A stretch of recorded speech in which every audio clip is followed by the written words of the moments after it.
everybody to a Hogaak stream because, well, you know how the old adage goes, if you can't beat them, join them. And that's what we're going to do. We had such great success last time we did a modern Hogaak League that we decided to take the same list in and see how things are going. Especially now that the metagame has had a chance to play against Hogaak, fear Hogaak a little bit, figure out what's going to be the ideal, and see how they're attacking the deck, because that's something that I want to learn today. I want to figure out what are people playing to combat this deck, how effective is it, and see if they can truly find a way to beat the deck. So we're going to go live with this in just a couple of minutes once we get some people in here.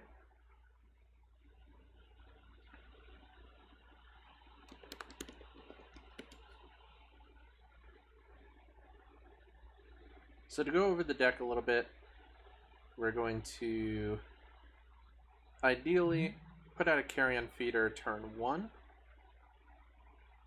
This is one of the 3 cards from Modern Horizons that just broke the deck, along with Altar of Dementia, and of course the namesake of the deck, Hogaak. There is Arisen Necropolis.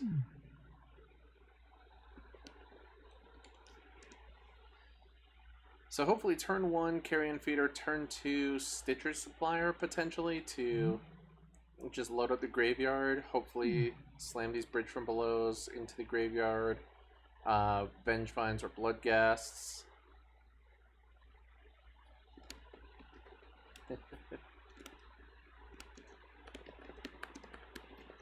I am laughing at some very terrible puns from some of the other guys on the team. Squad up. Hey Patrick, hey Dalton. I know you guys saw Brian's terrible pun in there. I know, Patrick, you probably appreciate that more than everybody. The one card in this deck that that's like the one question mark for me is Insolent Neonate. I see how worthwhile it is as just a free mana sacrifice, free way to get something into your graveyard. But I will say it is the one card that I almost immediately go to whenever I need to sideboard. The other one I'm going to try out a little bit is messing around with how many copies of Altar of Dementia I have in the main deck, just based off of the matchup. But really, Altar of Dementia is just the gas card in this deck. I mean, it helps us get around graveyard hate. It lets us kind of refill our yard once they Ravenous Trap us. It helps us fill our board with zombies in case we have any recursive creatures like our Bloodghast or our Grave Crawlers. It's just one of the sweetest cards in the whole deck. And personally, I do really like seeing Vengevine doing things. I've always wanted to see a really great Vengevine deck, and it seemed like about every year or so, people would start saying, oh yeah, Vengevine is it. Vengevine is going to come back, and it's going to break everything. And it never quite got there because it was always lacking that real big oomph to help you get there. Like I saw Grave Crawlers with Vengevine all the time, obviously. Bloodghast and Bridge from Below. This whole package is a known quantity for years, but man, when you put something like Hogaak in with the deck, along with Altar of Dementia, that just rips everything wide open. And of course, Carrion Feeder acting as just a better version of I'm blanking on the card. Nantuko Husk. There you go. A better version of Nantuko Husk that does a similar effect like it did with the old 4-color Rally deck, but leaving permanent buffs on the creature, making it a lot more effective. So that's what we're going to be running in the league today. Looking at the sideboard, it's pretty traditional. It's very single-minded. Wismares takes care of enchantments effectively. It is for the dreaded Ley Line of the Voids and Rest in Pieces of the world. If we suspect either one of those, which realistically we should suspect in a lot of different matchups, we're probably going to want to bring in the full set of Wismares just to make sure that we can deal with those enchantments. And worst comes to worst, it's an evoke creature, can still work with our bridge from below. Then we have Leyline of the Void for the opposing Hogaak deck, or just any of the graveyard shenanigan decks. You just have to have 4 Leylines in this deck. And you just have to have 4 Leylines in general. 2 Necrotic Wounds to go with our 1 Necrotic Wound that's in the main board. Nice solid little removal spell. Gets around anything that's particularly powerful. It basically just gets anything. It's a full catch-all. Sometimes it might not be able to deal with a Death Shadow, but realistically we can just deal with a Death Shadow by putting ad nauseum chump blockers in front of it.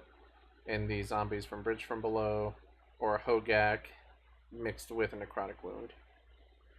Artifacts, shenanigans, and Ingot Chewers to deal with any kind of troublesome artifacts, like Ensnaring Bridge.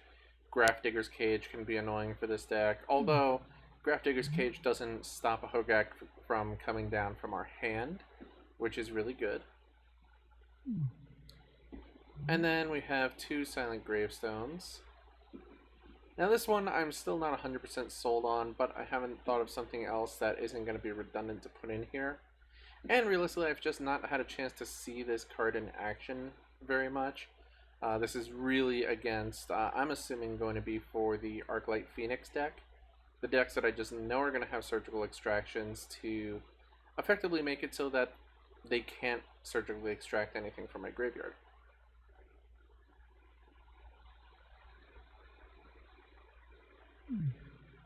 And that's the deck. Pretty straightforward. A lot of solid answers, meaning we're not ever going to be really messing anything with our main deck configuration too much. At most, we'll take out 4 cards and bring in 4 cards.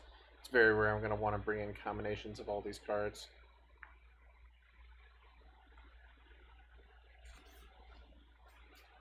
Alright.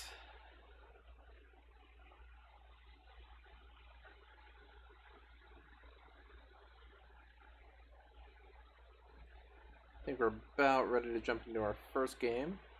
I don't think this is going to be too late of a stream tonight, so we'll see how quickly we can get through the matches.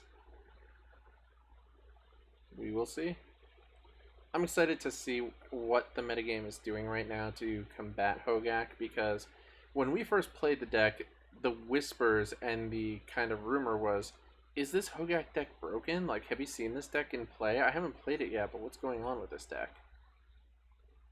And now it seems very much like it's a known quantity that Hogaak is just busted and is just the real deal. So we're going to find out if people have had a chance to adjust. I would absolutely love to play first. Now this hand isn't ideal for playing first, but it's also not... This is going to be a mulligan. I can see wanting to keep this with the 2 Insolent Neonates to dump the Vengevines, but the problem is, I dumped the Vengevines after already having cast the 2 Neonates, meaning Vengevine is just going to sit there in my graveyard. So really, it's not going to do as much as we might want, so mulligan that away. This is a much better hand. Much better hand. So turn 1, Carrion Feeder. Turn 2, Faithless Looting. Dump a Bloodghast and something else into our graveyard. I love this. We're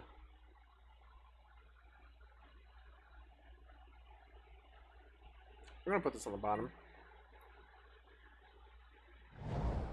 Carrion Feeder, turn 1.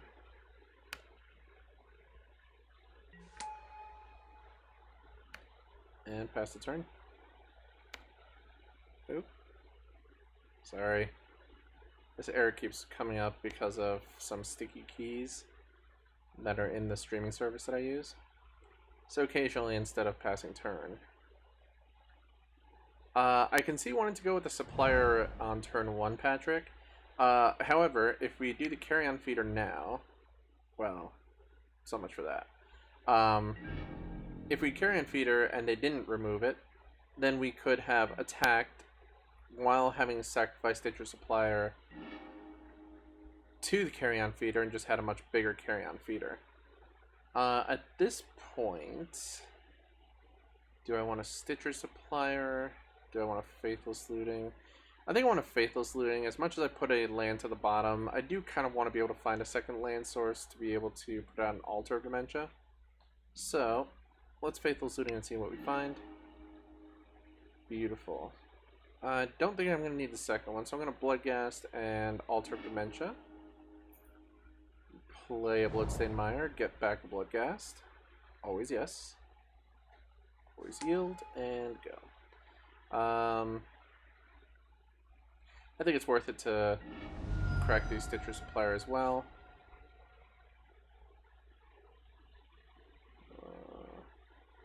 Let's just get a basic swamp. And Stitcher Supplier. Pop out our graveyard here and take a look. We put another Bloodghast in. And a couple lands.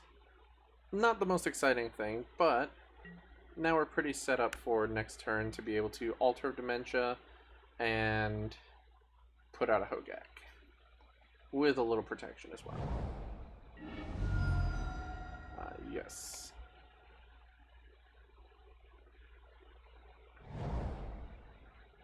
We're playing Jund. Interesting. Oh, I am excited about this. I want to see this card in action. I've not seen Wrenn and 6 played at all. That's fine by me. Because, I mean, realistically, we can Altar of Dementia if we draw land. Okay, we didn't draw a land here. Alright, so I can Gravecrawler and still cast a Hogaak with what's in our yard right now. I can Altar of Dementia on the flip side and use it to sacrifice Stitcher Supplier and just really load up our graveyard, but I don't see what that's doing where, you know, right now we can cast a Hogaak without worrying too much about what's in our yard. We have 1, 2, 3, 4, 5. Yeah. Let's Gravecrawler. And Hogaak. Pay black. Pay black. Marsh Flats out. Bloodstained Mire out. Altar and Carry-On Feeder. And we got a Hogaak on turn 2. See what you got, opponent. I'm sure our opponent is thrilled to be playing the Menace of Hogaak.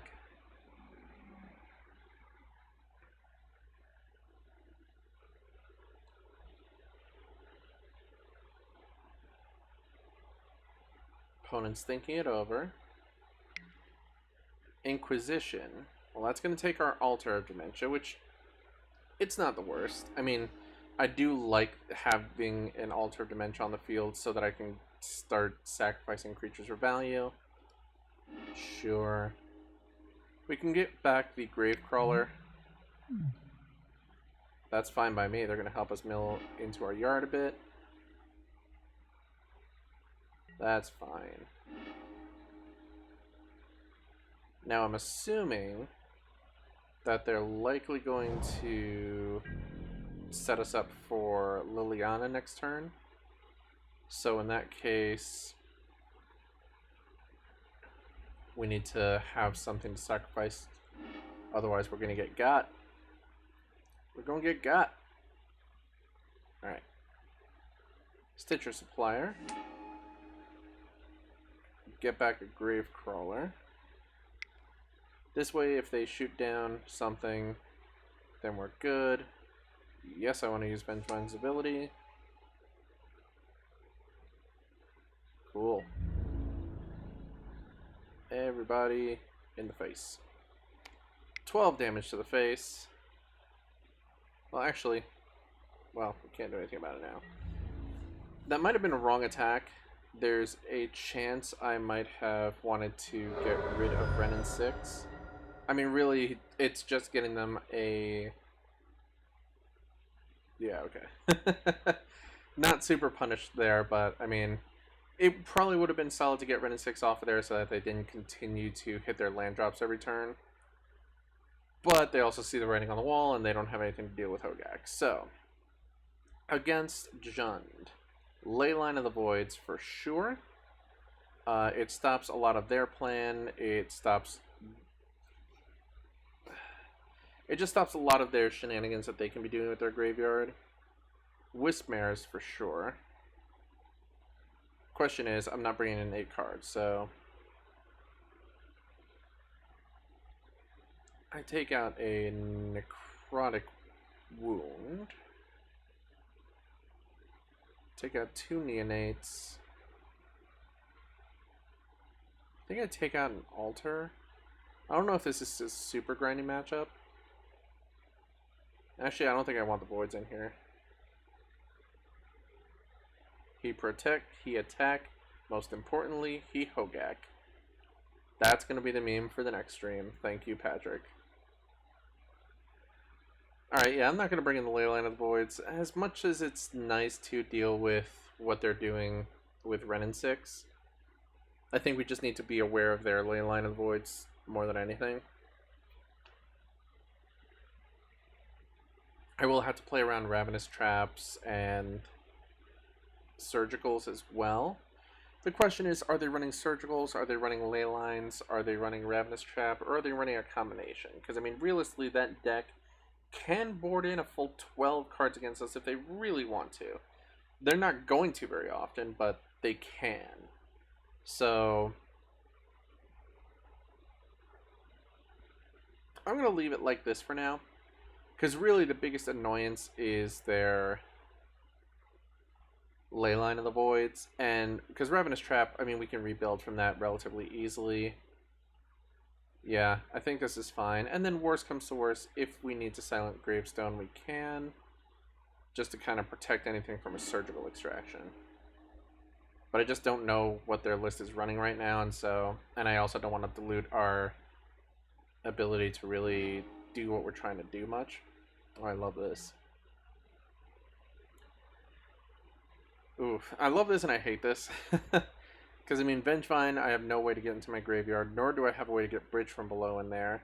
I do have sideboard cards, so, like, I can defend immediately against a Leyline, but I'm also not doing anything if I do. So I'm going to still mulligan this. I'm going to try and take the adult decision. And basically redraw the exact same hand. Well, I mean, Faithless Looting helps a lot here. We don't have a way to cast it right now, which is really problematic, but I think that with a Scry, we're probably okay to keep this. It's a risk, but then so is going to 5 here. We have action here, and realistically, every single other land in our deck, short of a Godless Shrine, which is a 1-of, lets us cast Faithless Looting next turn. So I feel like I can take the risk here. I will be very frank. This could be a very bad risk, but I'm going to risk it. For the biscuit. Oh, no, this is a problem. I'm going to put that to the bottom. And of course they're going to have it. Of course they're going to have it. Ah! Of course. Gross. Well, at least we're prepared for it in the matchup.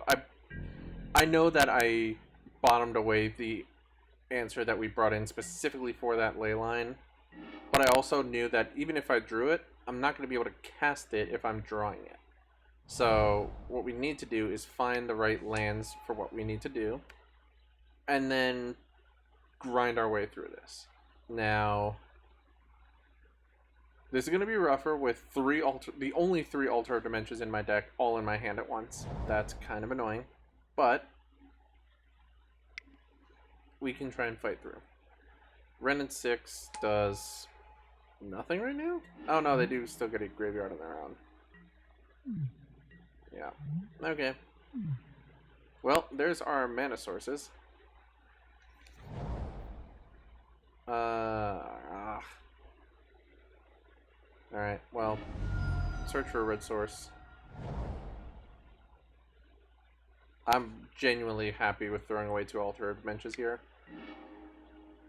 Mana Source, and keep the Carrion Feeder, that's fine by me. Okay. So now I'm feeling better because now I have the ability to cast most of any spells in my hand. And...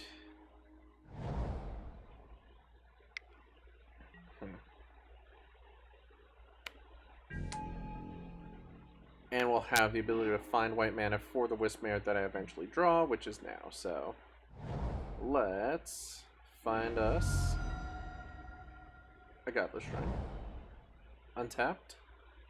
Let's just hard cast the Wisp-Mare. I keep wanting to call it Wingmare. Hi, Alyssa.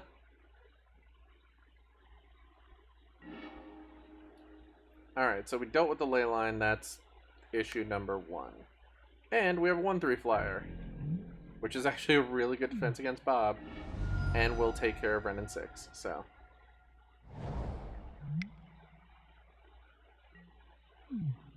Alright.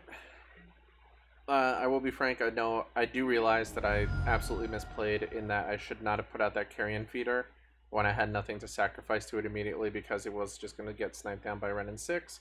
That was entirely me just thinking more about how am I going to get this damn ley line off the field. So, definitely a punt. But it's something we will fight through. Scavenging Ooze as well. Okay. That's a thing. Alright, Stitcher's Supplier is good because we can... Okay, so... Sorry. This is one of the things that we've talked about on the podcast before, which is just seeing something, reacting to it, and playing it out without thinking about what your game plan is. So... I'm purposefully stopping myself right now and going to think about the game plan. I have a Stitcher Supplier and an Altar of Dementia. I have a Vengevine that I really can't do anything with. So I'm thinking, play a Stitcher Supplier, sacrifice a Stitcher Supplier to Altar of Dementia to load up my graveyard with 6 cards. They have the ability to snipe away certain cards from my graveyard if I do that with the Scavenging Ooze. But unless... Like, I don't see any other line that we should be taking instead. So I think I'm going to run with that and just see what's going on. The only other thing I can think is possibly trying to mill them out with Altar of Dementia, but I don't have the kind of recursiveness right now where that's going to be a really good idea. So, now that I've thought it through, I think Stitcher Supplier and Altar of Dementia are both solid answers here. So, let's just do the thing. See what we get. 2 lands and a Carrion Feeder. Well, that's a shame that we lost another Carrion Feeder there, because now we know that we only have 2 left in the deck.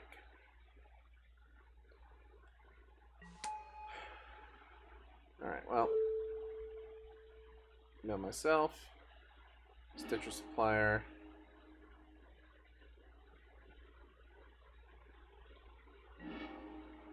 Alright, so we have a Hogaak. We have a Gravecrawler. With no zombies. We have a Faithless Looting, which is good. And we get... Okay, they're gonna just exile that Hogaak. Seems legit.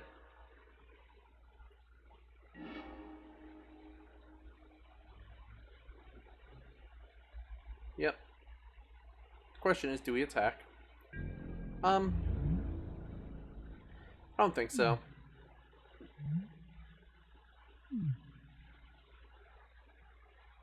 Yeah, I just like leaving this back because, you know, the extra 2 points from Dark Confidant hitting us is going to be a bit rough. Hopefully, if we stall the game out long enough, we can build up our resources enough that we can fight through the Scavenging Ooze and kind of rebuild, especially if we can get a Hogaak to cast from hand. This definitely makes me want to bring in the Silent Gravestone, though, because other card I didn't think about when I was looking at that card, I was just thinking Surgical, but it also works against Scavenging Ooze very nicely, so I definitely will bring in the Silent Gravestones next turn. That's gas. Okay. Well, let's get some value here. There's a Bloodghast. Cool. I don't expect that Bloodghast to sit around for very long. But I also think that they're not wanting to necessarily snipe something off for it right now. Oh, I wish that was a Thoughtseize. I wish that was a Thoughtseize so bad. Yeah, I'm thinking that they're not going to want to snipe off anything from our graveyard just yet because we... Oh, never mind, I do. Because now this means that this next turn we can effectively put whatever we want to in our graveyard without worrying about what they're going to do. Now, yeah, we're getting beat down, but depending on our draw, we could, well, not do anything. But let's see what we can flash back. I'll be frank, I think I threw this one away earlier. Ooh. Okay. Well.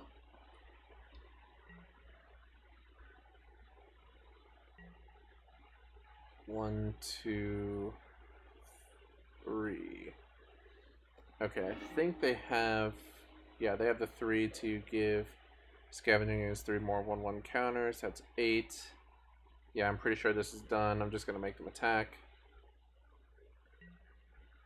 Yeah, okay.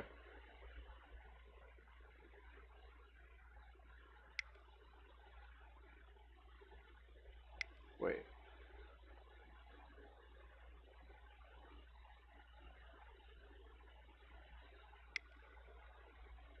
What are they doing? Seasoned Pyromancer. Discard, then draw 2? Yeah, whatever. They have 7 power on the field. Let's just move on to game 3. Silent Gravestone, time to show me your worth. Let's see what you got. I will go down the rest of the Insolent Neonates. As much as having an Insolent Neonate would have been nice to get rid of a Vengevine, it's just not enough as much. As much of the time, I mean. Let's play first. Ooh, I love this, actually. Stick out a Gravestone immediately, spit out 2 Grave Crawlers, and then just see what happens. Not a lot of ways to fill up our yard, so we're not going to Hogaak anytime soon, but I think our deck is built well enough to be able to pull this off.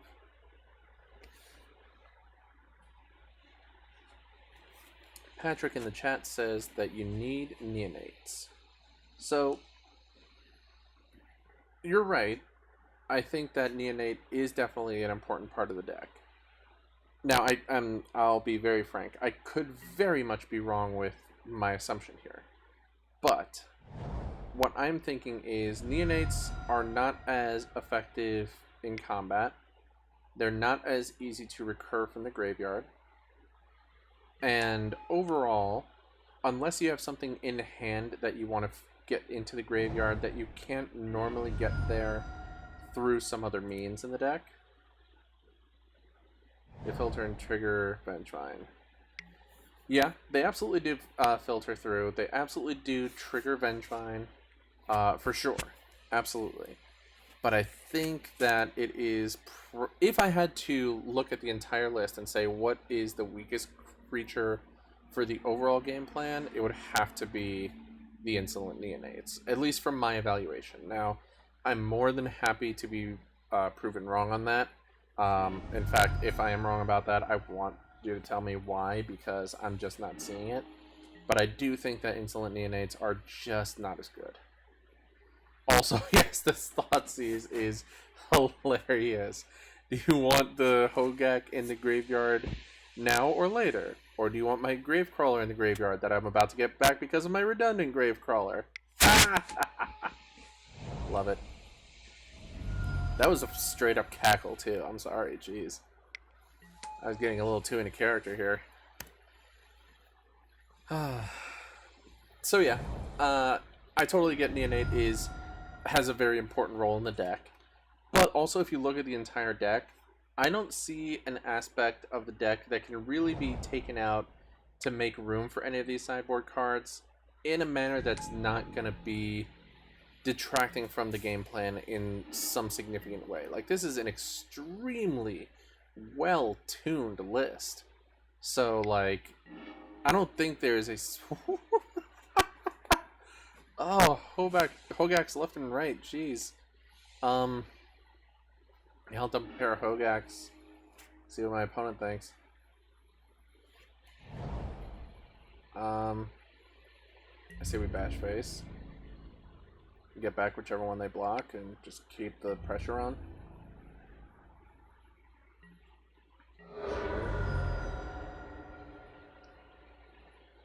Sure.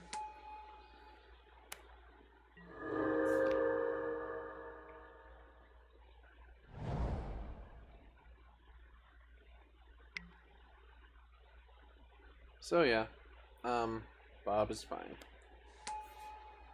Like, I guess my question to you then would be, like, I get Insolent Neonate does really well in the deck, and I totally see making an argument for needing them on a regular basis, but holy cow, lands ahoy. Alright, so the question I have, though, is what do I take out instead of the Neonates? Like, what's a better option to remove from the deck that would have less of an impact on my overall game plan than the Insolent Neonates? If there's not anything, then I feel like I'm probably doing it right by not keeping them in all the time. Like I said, I just can't think of anything that is that much more impactful. Alright, well, Bloodghast and lands, because apparently all I can draw are lands.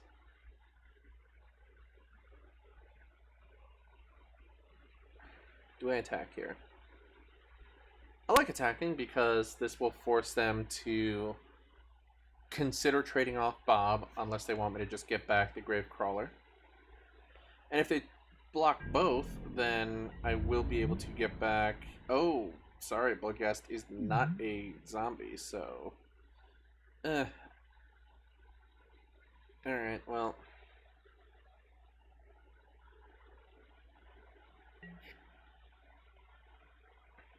Alright, just leave it as it is for now. You could also... I doubt I punted this. I don't think this would qualify as a punt. However, I think that sequencing there, not leaving myself a fetch land, may have been incorrect. That is entirely specifically playing around. Oh no, Gulligan's Command, no! It's gonna take care of my Silent Gravestone. Ugh.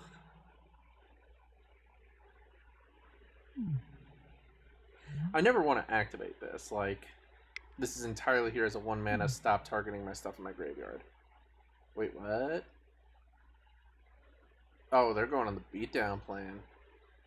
Wow. Okay. Shoot. I'll discard the Hogaak because it's protected by my Silent Gravestone. Keep the Bloodstained Mire in hand to bring back a Bloodghast. And really hope that I can find some kind of action to get me back into this, because this seems really rough. Junning them out. Carrion Feeder is a good hit. So, land for turn. Get back a Bloodghast. Play a Carrion Feeder. Play a Gravecrawler.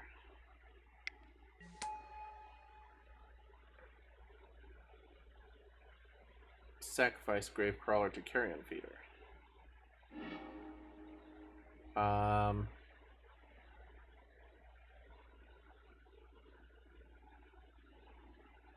Sacrifice Bloodghast to Carrion Feeder. Crack a fetch. Get a land tapped. Get back Bloodghast.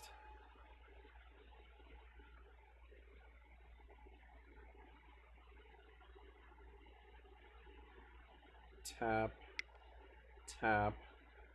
1, 2, 3, 4, 5.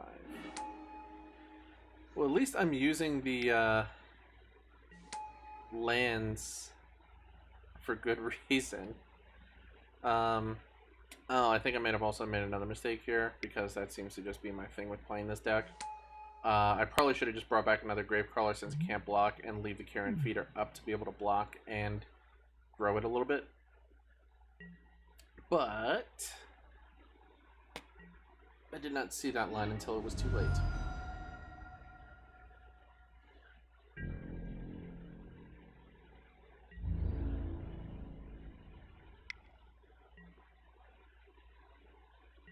Alright, well, we're blocking here.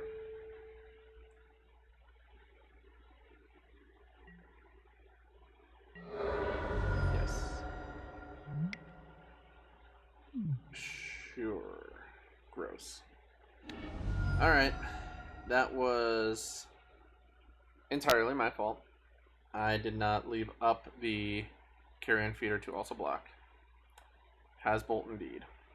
But that was my mistake, and now I know that sequence specifically. Very gross. Alright. Disappointing, but we shall move on. Yeah, I know, I'm definitely not playing this super optimally, if I'm being perfectly honest with myself. I have not actually played this deck since the last time we streamed it 2 weeks ago. So, I will say if you saw how well I played it at that time, I'm not much better. Okay, this looks much more interesting. I mean, I'm snap keeping this.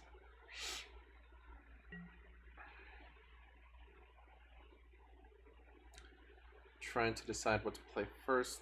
I don't have anything that I'm super happy to put Neonate in the graveyard. Or put in the graveyard with Neonate. But I kind of like the idea of having it, so let's put it out there and see what happens. Let's see the power of Neonate. Carrion Feeder is great, but I'm not... Like, if I'm going to sacrifice Insolent Neonate, it's not going to be to the Carrion Feeder ability. So I would just be using it as fodder at that point, and it's not recursive, so I'd much rather leave this on the battlefield, have it get in for sure. Oh, that's gross. That's disgusting. Simian Spirit Guide, Chalice on 1. Gross. Okay. Okay.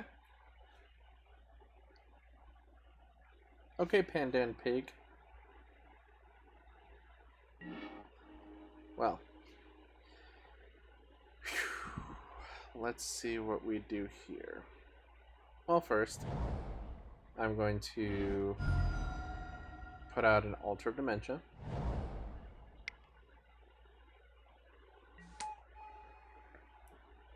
I'm going to attack.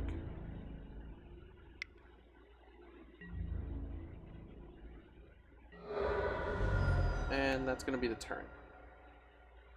So, not super exciting, but kind of...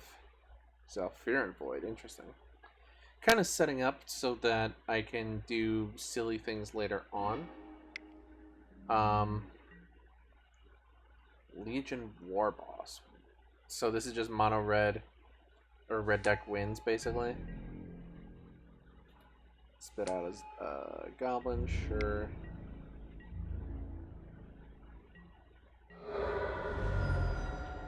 Okay. Well, there's another card I cannot cast.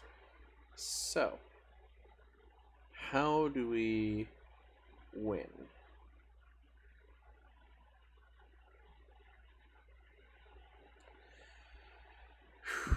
Okay. So I cannot Stitcher Supplier because it will just get countered. I can dump the Bloodghast into the yard with my Insolent Neonate after attacks, and get that onto the battlefield, or I could just hardcast it. Man, that chalice sucks.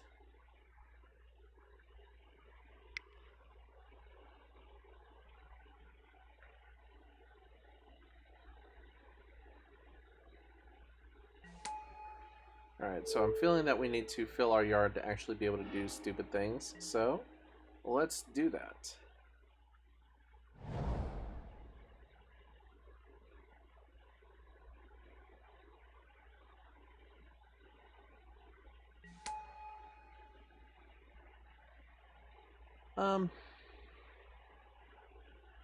Yep, let's just attack.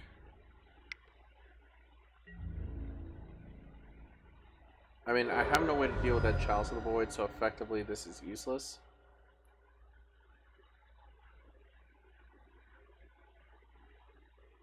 So I will continue to mill myself.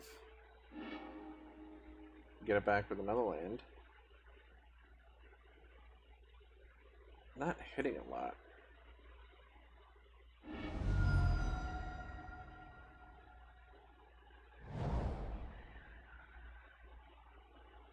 No, because we can't cast anything. Yes. And let's pass the turn. Why did I pay for that? Because I wanted to sacrifice it to Altar of Dementia 3 times as opposed to just twice. Non-basic lands are mountains. Ugh. Gross. Yeah. But yeah, I paid for that because I wanted the 3 sacrifices to Altar of Dementia.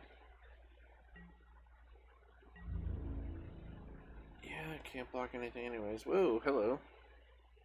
It's alright.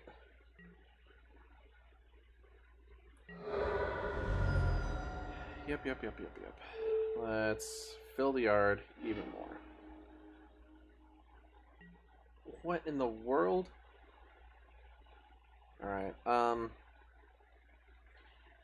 the innate isn't going to do much, so I'm just going to dump a Stitcher Supplier with it and try and draw something. Jeez. Alright, well, punished.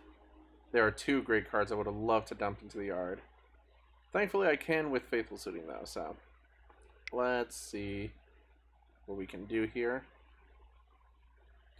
Oh no! It is still a 1-mana spell. Holy crap. That's really dumb. I'm the worst. I apologize to everybody in chat.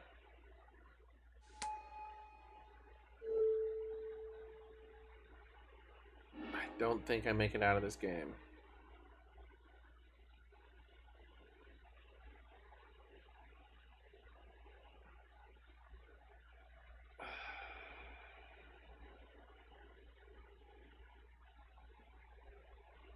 Yep.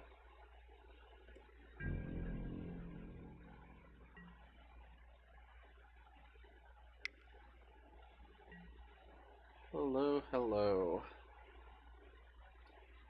You've arrived just in time to watch me punt a lot and lose real bad to a Chalice on 1. This is gross. Yep. I'm dead here, I'm pretty sure. Get him. Exactsies. Not the best idea indeed. Alright, so. Artifact Hate absolutely needs to come in.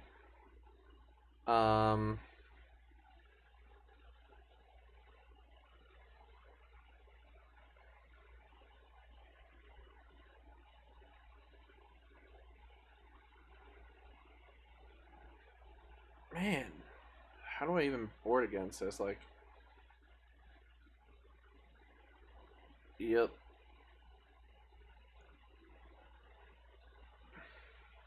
So, chat, I would love to hear any thoughts on what are things that I can take out in in place of the insolent neonates. Because, like, right now, my insolent neonates are the first things that I cut in basically every match. Cutting a necrotic wound. Yeah, I could see that. Cut the one necrotic wound. I can see cutting an Altar of Dementia as well. It's a bit grindy, and that's super helpful. I mean, it was helping us fill our yard, but we just didn't have the gas on the field to be able to really abuse it as much as we'd want to. So I can take out a Altar of Dementia. No to the Altar of Dementia. Okay. Brought them back in. Still need to cut 2 cards.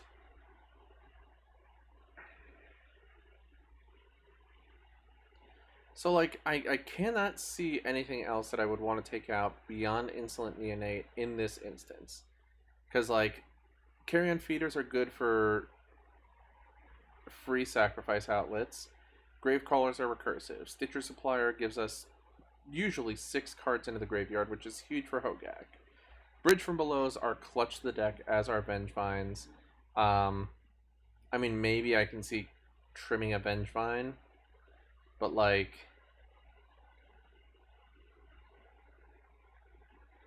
alright, let's try this. Just kind of hedge our bets. Necrotic Wound. Oh, bring in Necrotic Wound. I'm sorry. Oh, jeez. Alright, well, let's do this then. I'm going to take out 4 Insolent Neonates. Bring back in the Necrotic Wound.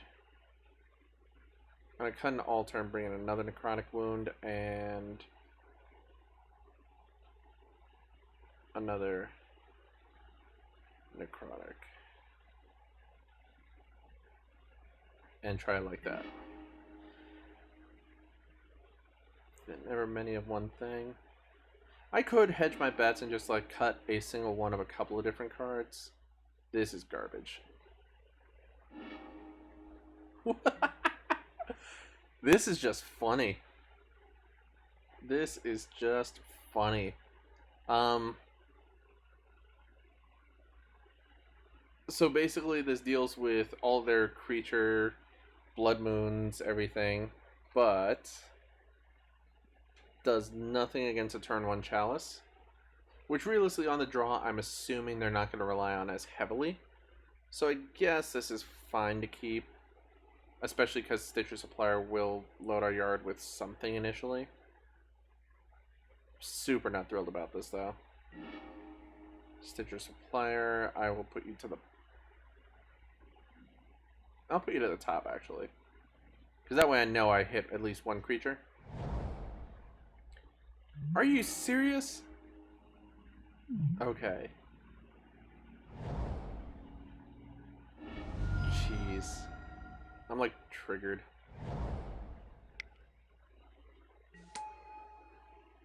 Yep. Let's see what we hit. Bridge, beautiful. Another land and Altar of Dementia. So no creatures, so my Necrotic Wounds are literal blank cards. So here's hoping we can find a way to kill our Stitcher Supplier. But no Chalice, which is good. Bridge from Below. Okay. Let's... We don't need the white source, so if we mill that later into the yard, I don't care as much.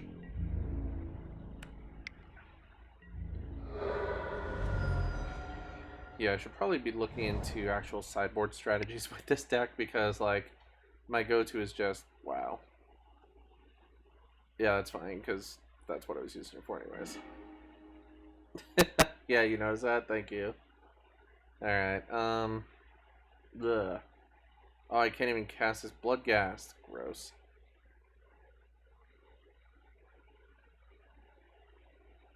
Yes, thank you for calling me out on that, Patrick. Nice scry to a fetch land.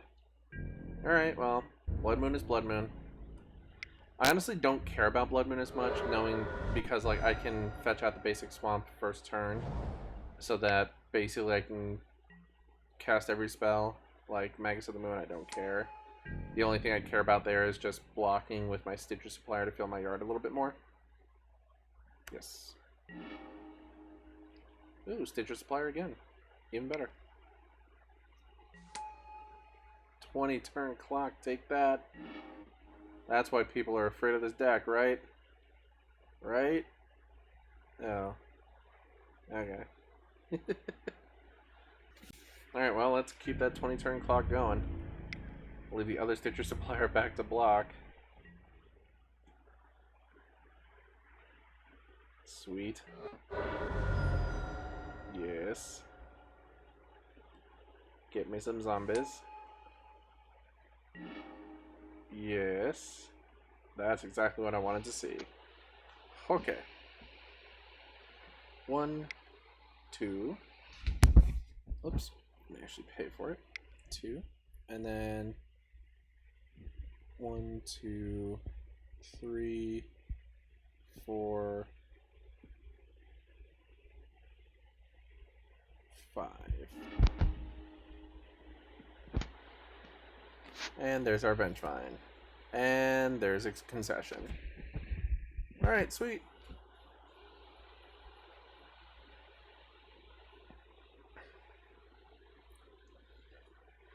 Okay. On the play, let's bring in a couple of Insolent Neonates. Let's bring in a Wisp-Mare. Let's take out a Necrotic Wound. Let's take out...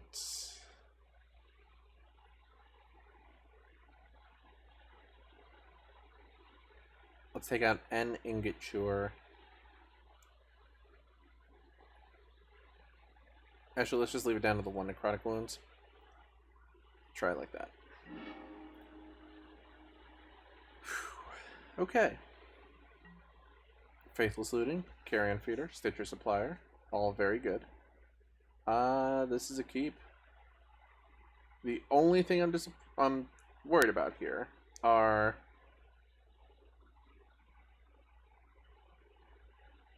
the fact that I don't have access to a basic swamp or a fetch land. But...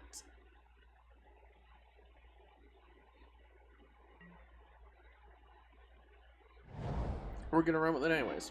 Oh no. Oh no.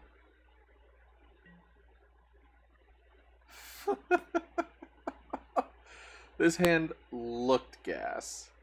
Until... Chalice on Bloody 1. Ah.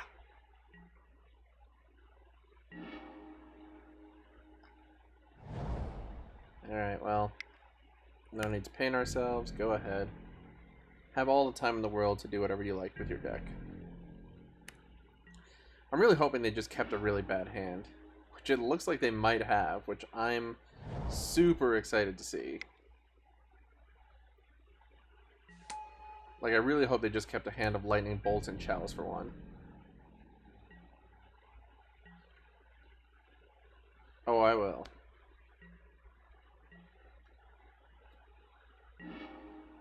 And I got my basic swamp the hard way. Love it! Alright, so. Now is when we start with the fun stuff.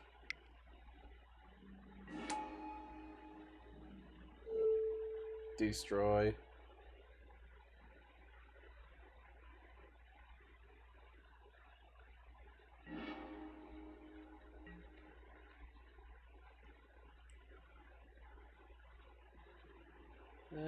Let's put out a Carrion Feeder.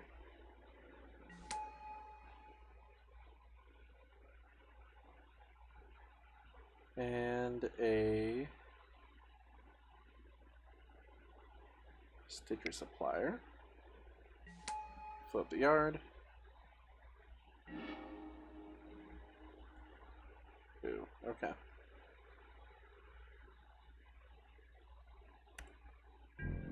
Alright, let's see what we get.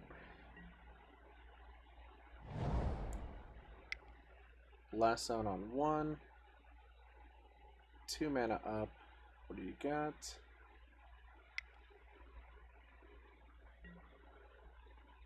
A Braid.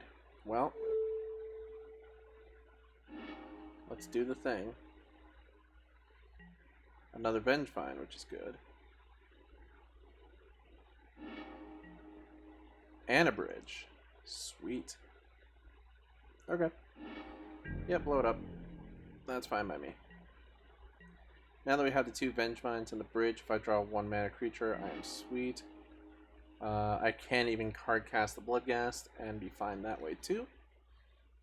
To be able to get 2 Vengevines out. Let's see what Stitcher Supplier says to that. Triggered ability. Get it. Cool.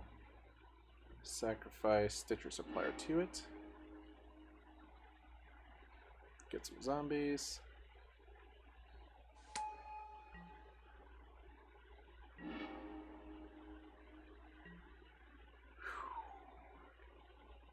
Alright, let's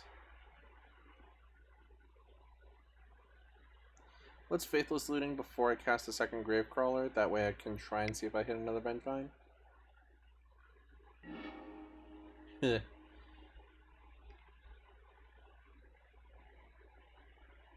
Alright, let's Bloodghast, Blood Crypt. Yes.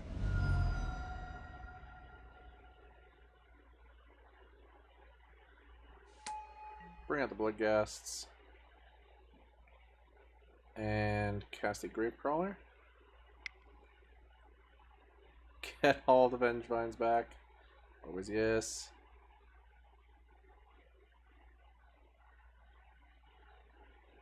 Get him.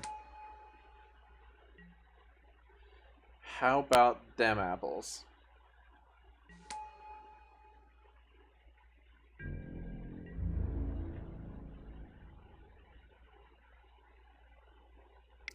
And let's start sacrificing for value.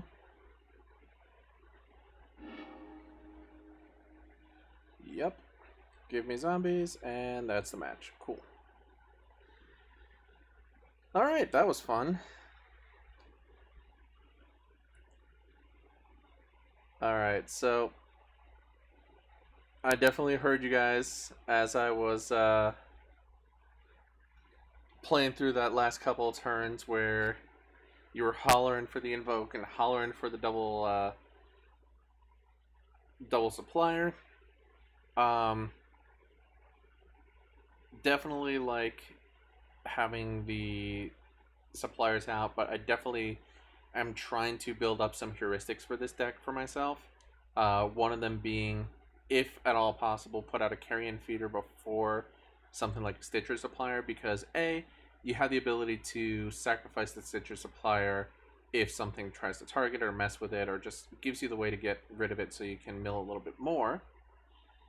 And then also wanting to be able to attack with it, because like you saw, if you can fill up the yard really quickly to be able to get the pieces you need into your graveyard, you can just go off, and having that creature that can grow exponentially with Bridge from Belows is so much more powerful. So that's why I went with the Carrion Feeder first. But yes, there's definitely an argument to be made for double Stitcher Supplier to fill up the yard first.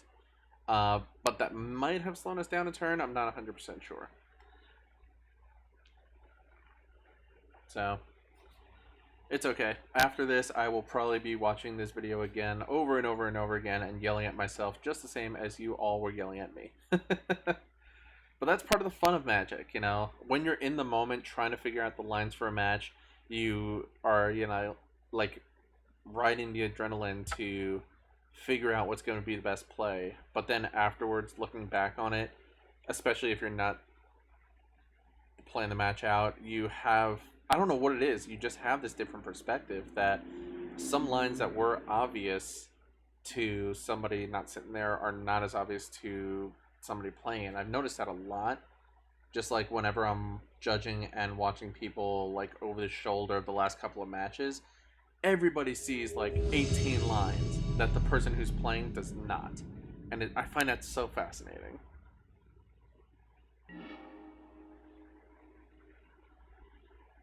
Good night, Patrick. Thank you for coming out.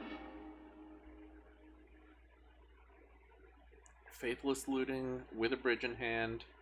We can't dump the Hogaak. Yeah, I'm okay with this. So, keep this. Question is, do I Faithless Looting or Carrion Feeder first? This is a type of... Ooh, this might be the Sultai Snow deck. This might be the type of heuristic that I'm still working out between Faithless Looting first versus Carrion Feeder first. Because obviously Carrion Feeder can attack quickly, but if I don't have stuff to sacrifice to it, it's just a 1-1. Whereas if I'm dumping stuff into the graveyard with Faithless Looting, that may just be better for when I sacrifice things with Carrion Feeder. I think the correct heuristic here is to play the Faithless Looting first, dump the bridge from below, and then just set myself up so whatever I put on the battlefield with a Carrion Feeder on turn 2, I can at least get a zombie off of, even if it's just to the Carrion Feeder itself. So that's my line of thinking there. All the Faithless Lootings, holy cow. Okay, so bridge from below for sure. This might be super greedy. I'm actually just going to dump the Marsh Flats and potentially double Faithless Looting next turn and just get that graveyard really gross. And why? Why? Why in the world do you concede there, opponent? Why? Oh, man. Oh, I guess I know why now, because they're maybe not wanting to show me any more of their deck, assuming that they're just going to lose game 1 against this deck, which, first of all, if you are that convinced you're going to lose game 1 against this deck, then why are you playing that deck in this current metagame? But, you know, such is life. Alright, so, sideboard plan, I don't really have one, because they are mono blue. Or, not mono blue. I don't know if they're mono blue. They could be the Sultai Snow deck. They could be a... I mean, I'm trying to think of anything that runs snow covered. I mean, realistically, there's so many decks that just, like, run snow covered lands to troll people to try and find out who's copying lists. Because it's really the same thing as Basic Island. But I'm going to assume that it's the Sultai list. And if that's the case, I want to bring in 2 Wisp-Mares just to kind of hedge against that possibility. I'm not convinced that I need it for a Leyline or something like that, but it'll be nice to have. I'm going to take out a Necrotic Wound because a 1-off there isn't huge, and as usual, goodbye Insolent Neonate. And we'll see how that works. I may not need the Wisp-Mare, but I would like to have it and not need it, so...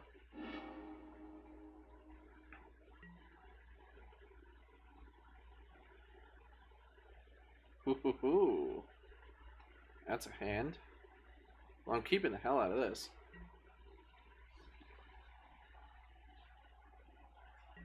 Now, if they put down Snow-Covered Swamp... Misty Rainforest, okay. We're not getting Thought Seized, which is good. So, Blackleaf Cliffs. I'm going to Faithless Looting to get Bridge from below and Vengevine into the graveyard now. Then I can try to do some gross things. So, Faithless Looting. Yeah, this hand is real gas. Real gas here. Oh, do I do the double Bridge from below, or do I do the Bridge and Vengevine? Oh, decisions. Double Bridge from below. Mainly just to... And I'll be super honest here. I'm just choosing to put the double Bridge from below. Ooh, that's worse. Alright. I was just choosing the double Bridge from below because of the meme that I used to hype up the stream tonight. Wanted to see if I can get that playset of Bridge from Belows into the graveyard right away, but they had the Ravenous Trap, and it does look like Sultai, although it might be Sultai Teachings and not well, there is a Sultai's Teachings Snow deck that they kind of jam together. So that's a thing, I suppose. And you're right, Wisp-Mare could get Reclamation, so it is good to have a pair of them in here, I suppose. Let's Stitch your Supplier and try and fill up the yard again. Let's hope they don't have another spell for it. Hey, Gravecrawler. Neonate and Polluted Delta. I suppose let's get the Gravecrawler back.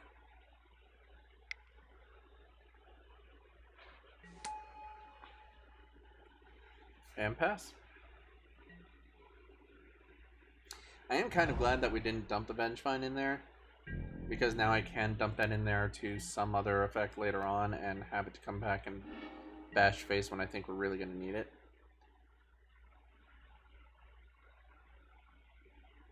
Okay. I'm going to Alter Dementia. Just get it on the field so that I can be able to sacrifice either one of these in case they try to interact with it. And also kind of see if I need to... Oh, they're going to remand that. Okay. Well, that's fine, actually. So... no real way to sacrifice my Stitcher Supplier. I guess I just want to... yeah, I'm just going to cast my...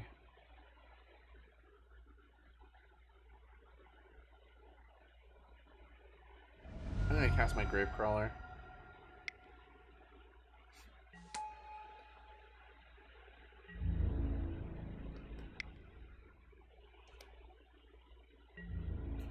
Yep. And pass.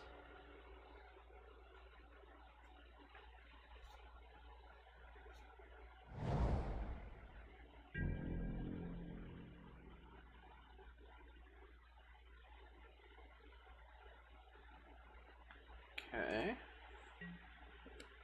They're doing a lot of things on my turn, which I don't like. I do like the double Wisp-mares. I would have loved double Wisp-mares with double Bridge from below in the yard, but, you know, I guess we can't be choosers there. Let's Alter Dementia again. They're gonna Cryptic Tap. Oh, just counter draw. Okay. Well, take 5. I mean, this is also still a plan of just beating down with aggressively costed creatures. It's not the ideal plan, but it is a plan.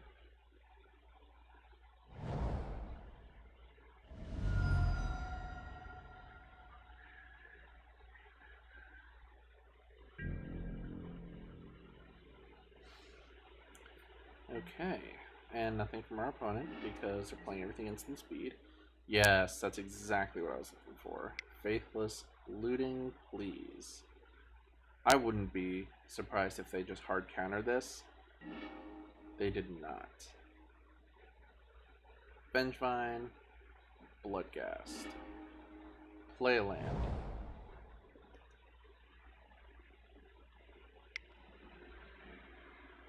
What are they doing?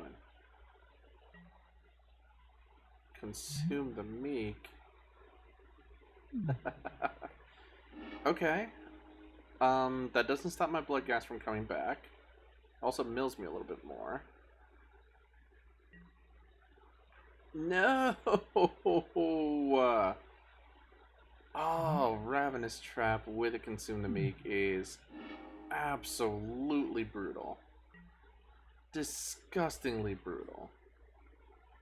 Well, fire it up again. Stitcher Supplier beats. Jeez.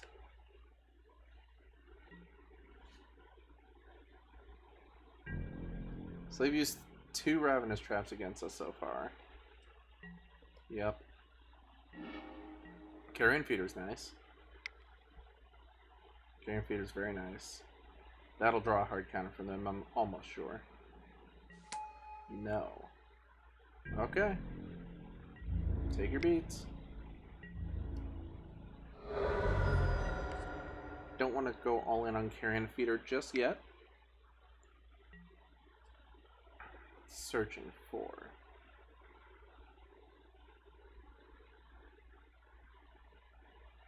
Let's see what they search for. Also, did I lose my white source? I did not. Okay. So they went for Blue Sun Zenith. Sure.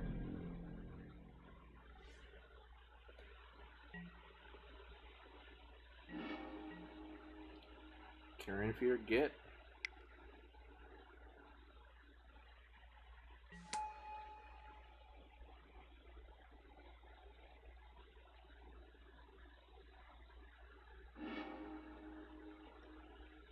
So we get in the yard.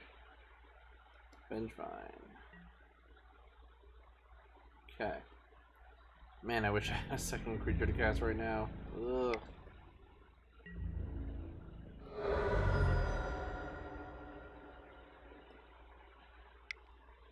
Yeah. 2, 3. Blue Suns for 3, targeting themselves. Sure, draw 3 for a whole bunch. I mean, they're drawing answers, like, this is nothing to scoff at, but I have an answer for that, assuming I can find a white source. So any fetch land, I need to find my Godless Shrine. Yes. Yes. Float some mana, sure. Get all fancy with it. Abrupt Decay. Sure. Can be countered by game rules. Punk. No Nexus. Interesting.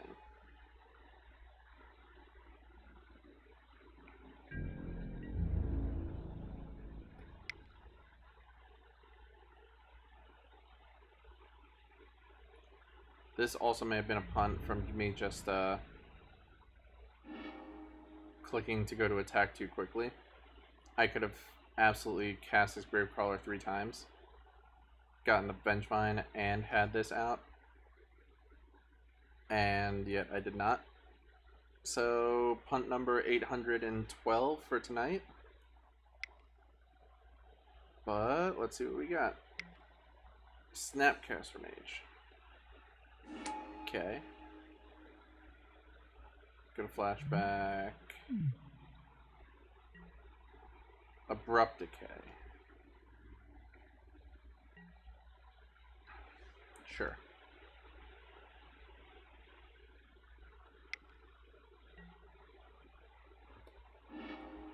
Ugh. Well, this was certainly not great.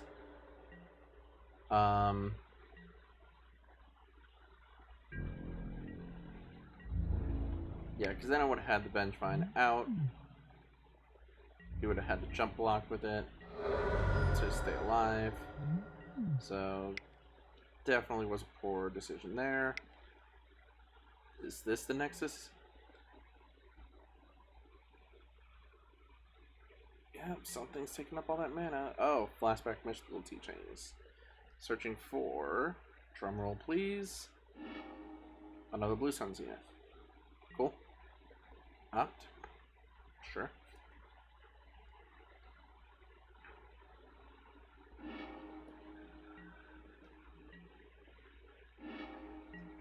Insolent Neonate. Well, I'm going to cast this, sacrifice it immediately to try to draw a card, and hopefully either find a white source to get my other Wingmare, or just another 1-mana creature that I can actually cast to bring back my Bridgevine. So, let's do the thing. There's Bridgevine. Well, that was bad.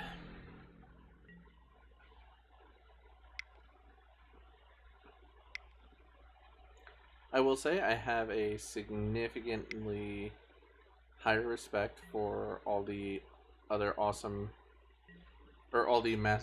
Magic streamers that are out there, because I'm not used to so many people seeing how badly I punt sometimes. But this is fun. This is definitely a learning experience.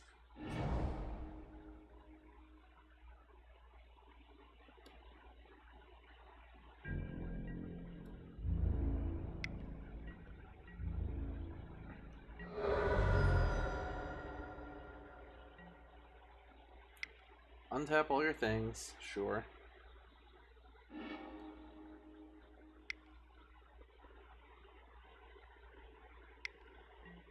What I wouldn't give for Faithless Looting right now, or any fetch land. Because I still have not seen my one of Godless Shrine, so... Yeah. Man, that opening hand was such gas with the double bridge from below. I mean, jeez. And there's the Nexus, so I'm just going to F6 forever now. Does this count as my opponent hijacking my stream if they're the only one that gets to play Magic right now?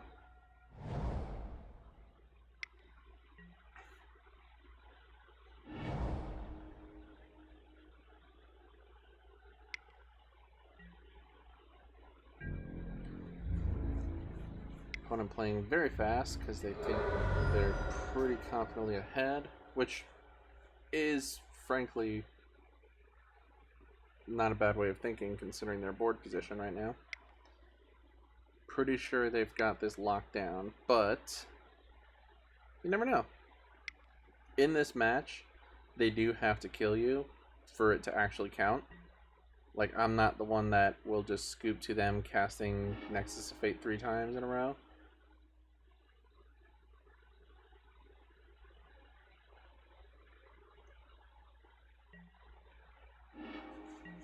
Like, I don't think this deck runs pull from tomorrow, so... Ultra Dimension does literal nothing, so... I guess put it out to see what they have. I also totally just skipped past attack step in case that would have mattered, but it does not. They're gonna counter. Yep. And I'm gonna pass. So yeah, I see the writing on the wall here. This game has been pretty much over for about 2 or 3 turns now. Only one of them, which was mine. But I do definitely still want to see a little bit more of what they're going to do. Okay, so they're going to attack with Creeping Tarpit and Snapcaster Mage, meaning that 5 twice, they got 10. They have Nexus Fate. Okay, now I can concede because it's obvious. Obvious game is obvious. So, okay, now we know what we're playing against. Wismare for sure. Don't care as much about artifacts. Necrotic Wound doesn't really matter. I think just the 4 Wismares is going to make the big difference here. I'll take out an Altar, and I'll take out another Insolent Neonate. I do like having 2 in here if I can. I think that might start being the split. Take out the Necrotic Wound and Altar and 2 of the Neonates. I would love to play first. This is a decent hand. I think this is a Neonate hand.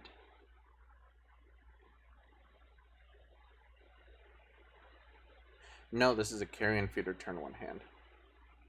This is absolutely a Carrion Feeder hand. So, turn 1 Carrion Feeder. If it survives, turn 2 Insolent Neonate, dump the bridge from below into the graveyard, get a zombie.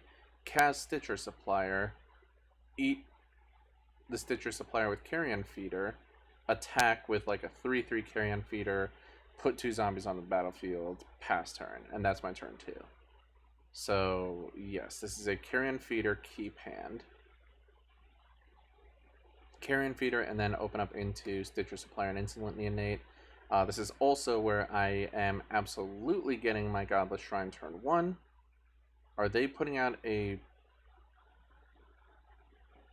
Leyline of the Void? Okay. Whew, I was about to be really upset. So, one thing I have learned in losing to this fact beforehand is my deck runs only 1 Godless Shrine, and if I accidentally mill that, I never can cast a Wismare ever. So, if at all possible, get Godless Shrine first before you start milling everything. Carrion Feeder, everything, go. So now, assuming they don't mess with my Carrion Feeder, which is a big ask, they can absolutely push it, but I could just be able to Neonate, Bridge from below, Stitcher Supplier, do dumb things. So, let's get the red source. I do want to Insolent Neonate first.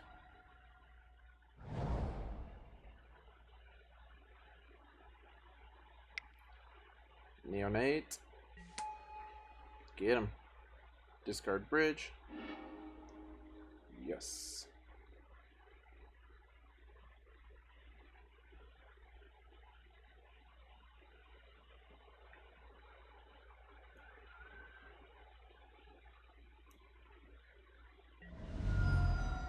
Surgical extraction on bridge. No. I mean, actually, that's not the worst. Clearly, it powers down the deck quite a bit, but I can deal with that. Especially with, like, Stitcher Supplier, filling out my graveyard for a bit more. They're going to know everything that's in my hand, but, you know, what are you going to do? I still get to draw a card. Get a Gravecrawler. Let's Stitcher Supplier. Sacrifice it immediately for value.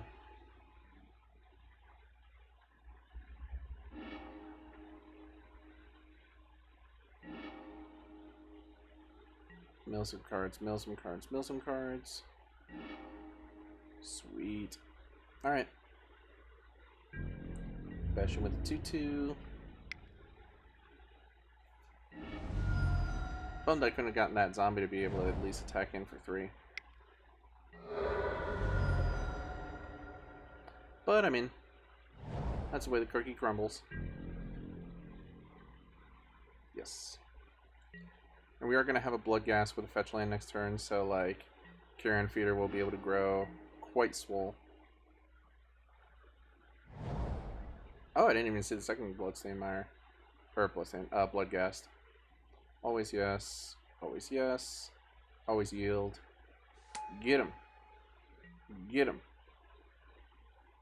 Sacrifice. Sacrifice.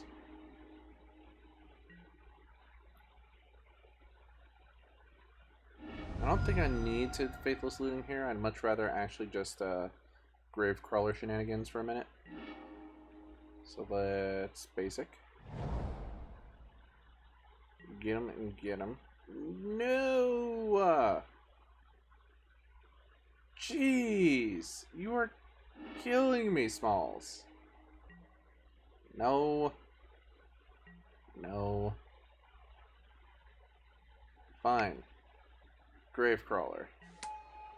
Sacrifice Gravecrawler. Cast a Gravecrawler. I can do this all day, opponent. Bring it on.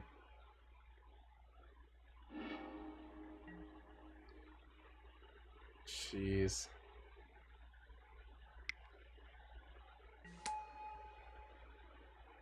So, learning that Ravenous Trap, while annoying, in no way, shape, or form shuts us off.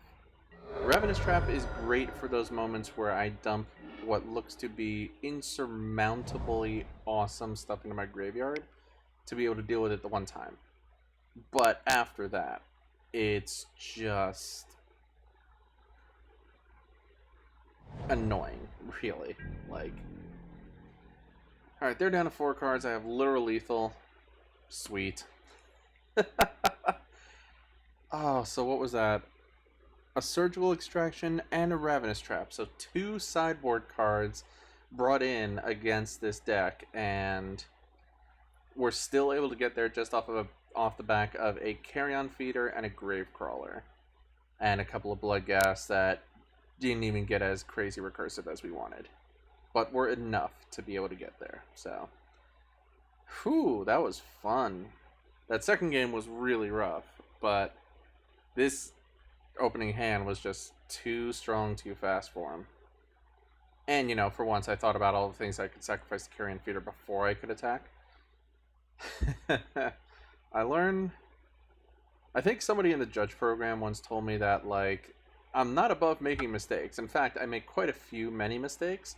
However, one big thing is that I do learn from my mistakes, and quite handily at that, so that is something. And I didn't see this notification from earlier today, but we have a new follower.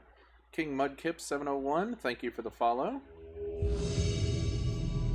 And I mentioned this on a couple of the things I put up for the stream tonight, but in case you guys have not listened to our latest episode of the Day 3 podcast, which came out earlier today, we are doing our first ever giveaway, which I will tell you about in a moment because I'm going to try and debate how gas this hand really is versus how gas it looks, because I think it looks really great, but I don't know if it is. It really depends on what I draw off the Faithless Looting, because, like, yeah, I can get a Bloodghast and a land and be able to bring it back a lot, but, man, I don't know what else this is really reliant on how strong the Faithless Looting is. Against an unknown opponent, I'm inclined to keep this, but I'm going to be very frank and say that I'm keeping this reluctantly for science. In that I want to see how a hand like this can work with this deck, because if I can draw two really great cards, like if I can draw a Carrion Feeder and dump a Bridge from Below into the graveyard, then this hand is like absurd. If I draw like two lands or an Altar of Dementia and something else that doesn't matter, like there's a lot of not great draws off the top, but Faithless Looting is there for filling up the yard, even if it's just with bad cards for the moment. So we'll see how this goes. This is very much for science.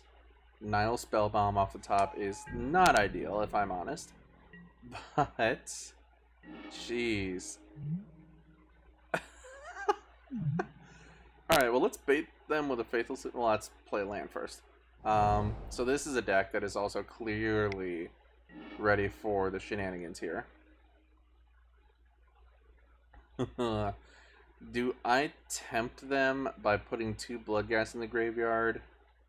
No, actually I'm going to put a Bloodghast and a Hogaak in the graveyard, and then still have a Hogaak and a Bloodghast in the graveyard for later. Or still have those around with another Faithless Looting. Kind of tempt them to crack that Spellbomb. Because I think it looks pretty tempting right now to do. Oh, that makes it worse. If they dump the Hogaak and exile with Nile Spellbomb, that's pretty bad for us. It's not something that's insurmountable, though, because we can then just Faithless Looting, Stitcher Supplier, and Bloodghast. So, like, it's not the worst. Yeah, they take the Hogaak, and I'm pretty confident that means they're going to crack their Spellbomb and draw a card off of it. Yeah, which is to be expected.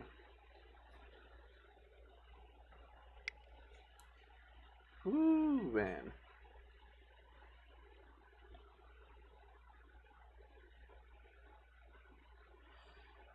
Oh yeah, so I was mentioning beforehand, if you haven't listened to our latest episode of the Day 3 podcast, we announced that we're doing a giveaway.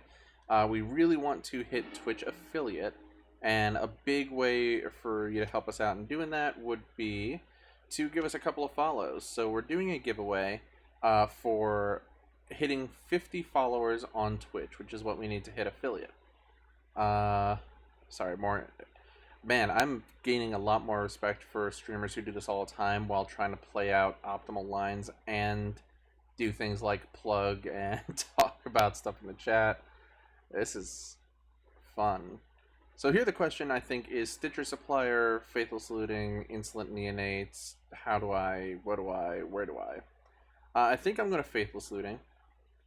Dump the Bloodghast, and then play another land, put out the Stitcher Supplier, and go. And then if I get stuck with anything, I can use the Insolent Neonate as a safety valve for later on to dump something into the yard that I want.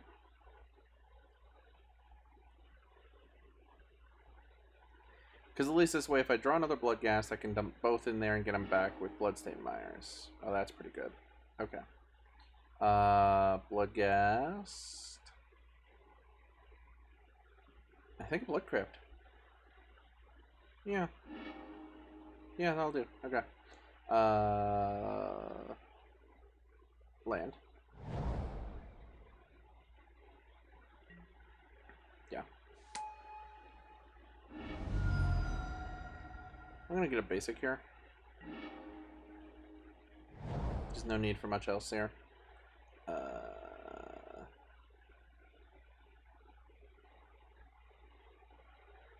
Let's Carrion Feeder. Because then I can Stitcher Supplier next turn. I can still sacrifice Bloodghast to it now. I am kind of leaving myself vulnerable to removal for it, but if they don't have removal for it, then we can cash in quite a bit with our Fetch Land, Stitcher Supplier, and all that. So I think we have good play here. Oh, they're playing Jund. Lightning Bolted. Okay, well, yeah, that was bad. But, hey, what are you gonna do?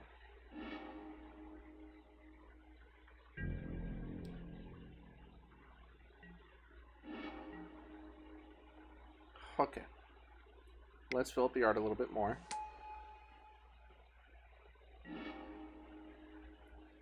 Vengevine. Nice. And a Hogaak. Sweet. Yes, use Vengevine's ability. Hot diggity dog. Alright, so I'm going to play land. I'm going to...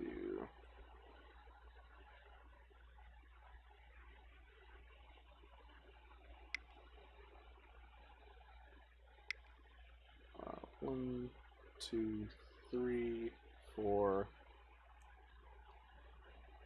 five. Yes, this is me reminding everyone that you can convoke for outside of your colors as long as you convoke for your color first. Because obviously I didn't want to get rid of the Faithless Looting necessarily, so... Alright, that I'm feeling good about. This is very much overkill on the board. Yeah. I mean, if you can get the Hogaak out turn 2 to 3, more often than not, your opponent just has no way to deal with it. Which is awesome. Okay, so I'm going to take the next 2 minutes and talk about the giveaway. So we're doing a giveaway to get a bunch of extra followers on Twitch. We want to hit 50, so what we're going to do is... as soon as we hit 50 followers on Twitch, we're going to pick a random name from among our followers, and that lucky winner is going to get a Chaos Draft set from each one of us on Team Collective Effort. So me, Brian, Dalton, and Will be creating custom Chaos Draft sets for you that we're going to send out to you, or we might bring it to you in person if we see you at a local event. As a heads up, we're all going to be at GP Detroit, or Magic Fest Detroit, coming up in July. So who knows, if we get 50 followers before then, we may be going around to the vendors there and picking out the packs for your Chaos Draft pack sets. So definitely give us a follow if you haven't already. We really appreciate the support. We want to get up to Twitch affiliate and be able to do more awesome stuff with our streams and all these stuff that we're doing for Team Collective Effort. With that... what in the world are we sideboarding here? So we're playing against Jund. Silent Gravestone, I think, is great for Surgicals. I think that 2 Wismares is likely a good choice. I'm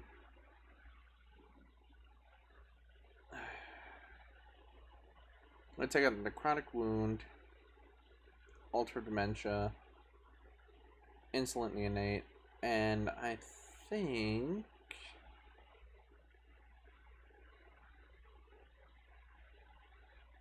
yep, 2 Insolent Neonates. Like, even in that last match where we had the Insolent Neonates there, they weren't doing as much as we probably would have wanted, because we had other ways to get them into the graveyard. Now, granted, if we didn't draw, like, 18 Faithless Lootings, then having an Insolent Neonate to dump something from our hand into our graveyard would have been super important. But, as it is, I don't think that's something we have to worry about as much. So, let's do this. So yes, definitely want to see what we can do to get up to affiliate, and more than anything, I'm really excited to craft some really cool Chaos Draft experiences.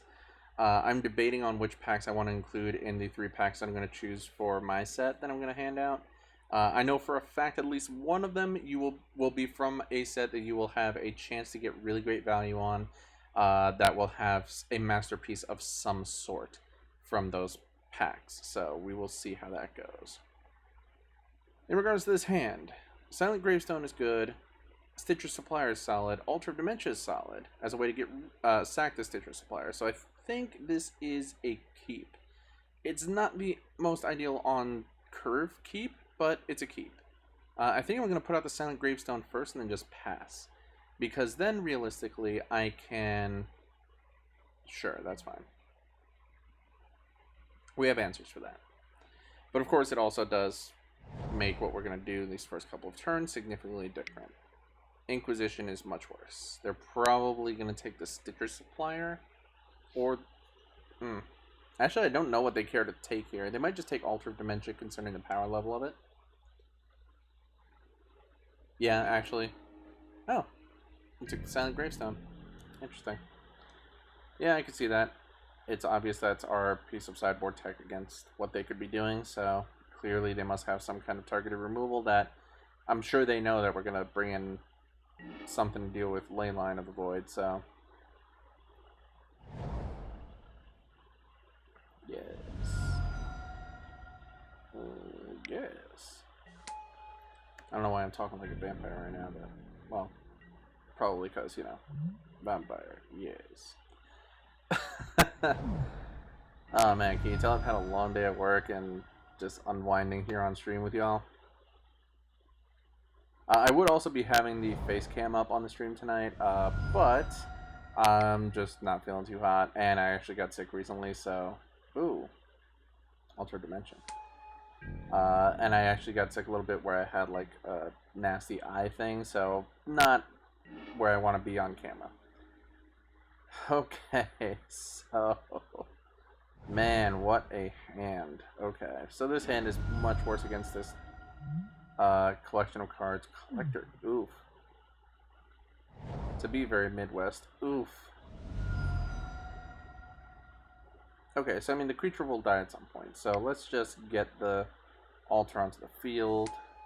Let's swing in for damage because we can, because Menace is cool. And pass the turn. Yeah, we have some big plans for what we want to do with Team Collective Effort as a whole. Clearly, we want to be doing plenty of streaming. We're doing a weekly podcast. We're looking to also do original YouTube content as well. We have a lot of really fun ideas, but let's face it, you know, I spend about 10 to 12 hours a day at work, and a lot of the guys on the team do as well. So, like, being able to put in the time that we need to for things like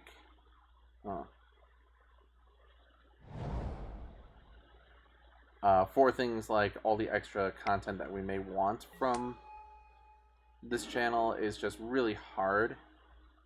Oh, gross.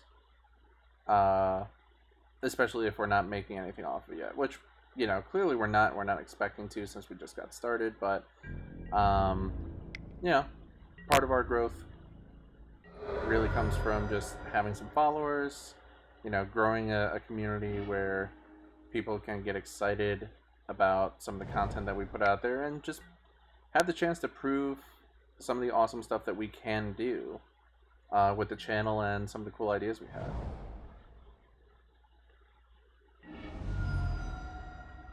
This ley line is really gross right now, though. Like, I absolutely need to find one of my Wismares extremely quickly because this is not doing well for me right now. I should be doing so much more cool things with the Carrion Feeder and Stitcher Supplier and Altar Dementia, and everything about what they're doing right now is pretty gross. I will be honest, I do really like Collector Oof in this deck because, like, it's just another way. You know, there was always the discussion between Jund and Abzan. Hello, hallelujah. Praise Jeebus. Alright.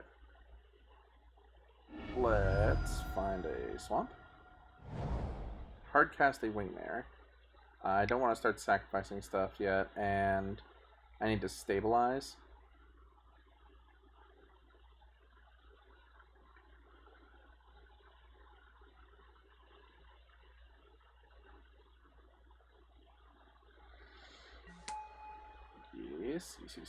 Yes. Right on time. And I'm not saying that ironically either. So we get their ley line. So I think next is the carry-on feeder. Oh. Discard a card and... okay. Well, I'm going to discard the Altar of Dementia because that's useless right now. Okay.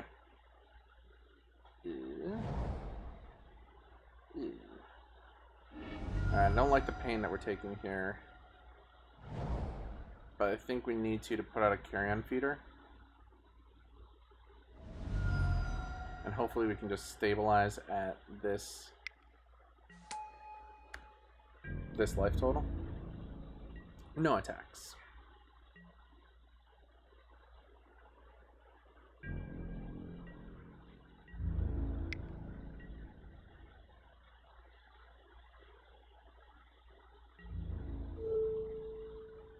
Chump block.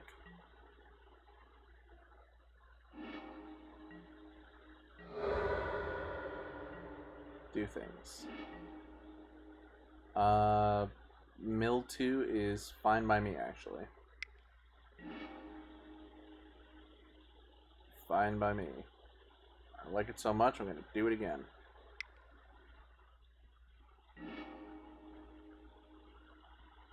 Cool.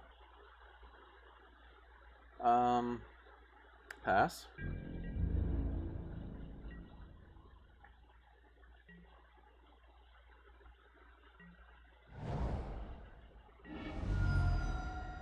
So right now we're very precarious with our life total. We are on 100% chump block duty. That's tough. So the question is, do I want to fill up my graveyard? Or do I want to make my carry-on feeder bigger?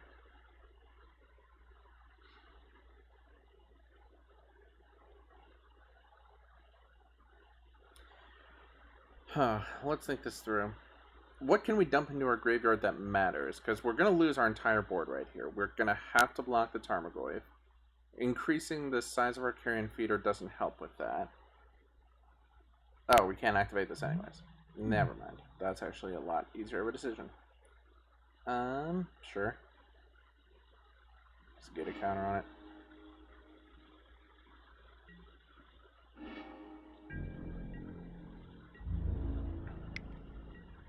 Yep.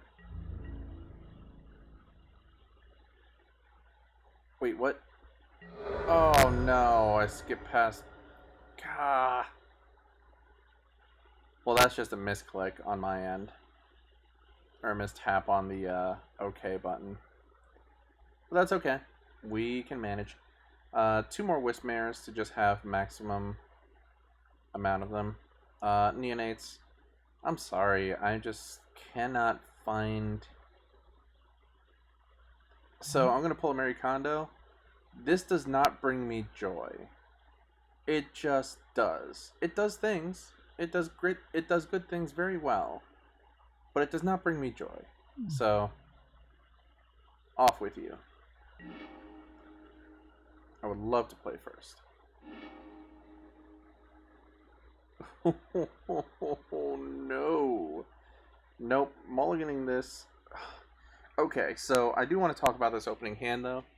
This, if that were a Blood Crypt, if this little swamp here were a Blood Crypt, this entire hand would be different. Faithless looting 2 Vengevines into the graveyard with a carrion feeder and a Wismare is just like golden. But this is not a red source. So these are dead cards. This is a dead card. And I'm relying entirely on the strength of a carrion feeder. No. Mulligan. This is better. Bridge from Below in hand, this is like the one time where I want to see an Insolent Neonate. However, there's other ways to pitch stuff into our graveyard. I feel that having the mana count that we need to do things here, especially with an Altar of Dementia, is helpful. And Stitcher Supplier is solid, so I will keep this. I get to go first, so I will put this on top. Play the black leaves so I don't shuffle my library, and guaranteed dump a Vengevine into the graveyard. Let's go, friend. 2 Vengevines and a Hogaak. Oh, buddy. Okay. This is what we came here for. Now, we're not going to be able to get the Vengevine out yet. Well, maybe, actually. That depends on what we draw next. If we draw another Stitcher Supplier, we could just go off. Nile Spellbomb says no. Okay, that's fair. That was getting very greedy, if I'm honest. They're not... What? Okay. Now wait a second. So they're going to crack this spell bomb. They have the ability to do it whenever they want. So how do I get them to crack it with it being as least negative to me? I can do one of two things. I can cast an Altar of Dementia and have them basically just exile my graveyard before it hits the battlefield. If I cast a Stitcher Supplier, they're almost guaranteed to want to get rid of it because I can then fill up my yard more and basically be able to cast a Hogaak immediately, which they might not be able to deal with. So basically, I want to get them to crack this as quickly as possible. So let's Stitcher Supplier. Now, they might wait to see what's in the graveyard from the Stitcher Supplier here, but if they're playing this smart, I think they're going to want to crack this before Stitcher Supplier's trigger goes off. Mainly just because if they let that trigger resolve, and I have 2 black creatures on the battlefield, I can cast a Hogaak. I will lose 2 Vengevines in the process. But I can get a Hogaak, which realistically, a turn 2 Hogaak is beautiful by me. If they don't let it resolve and they just get rid of everything now, well, now it gives me the opportunity, there you go, to know that even though I'm going to lose these 3 awesome cards that I absolutely want to have in my graveyard, I can start to refill with this new Stitcher Supplier and go. So that's where we're at. They figured it out. We found another Vengevine. I'll play a Blood Crypt tapped because there's no reason to pay life for it. Start the Stitcher Beatstick, and that's all I got. Okay, so I think we succeeded in making them do what we wanted them to do, as opposed to losing value by playing that suboptimally, which is new. That's not how I've been playing this deck so far, but we got there.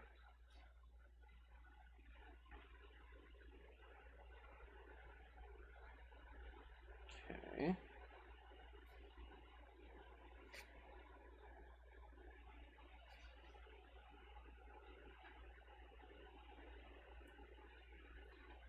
Thinking it over. The fun part about this is they have...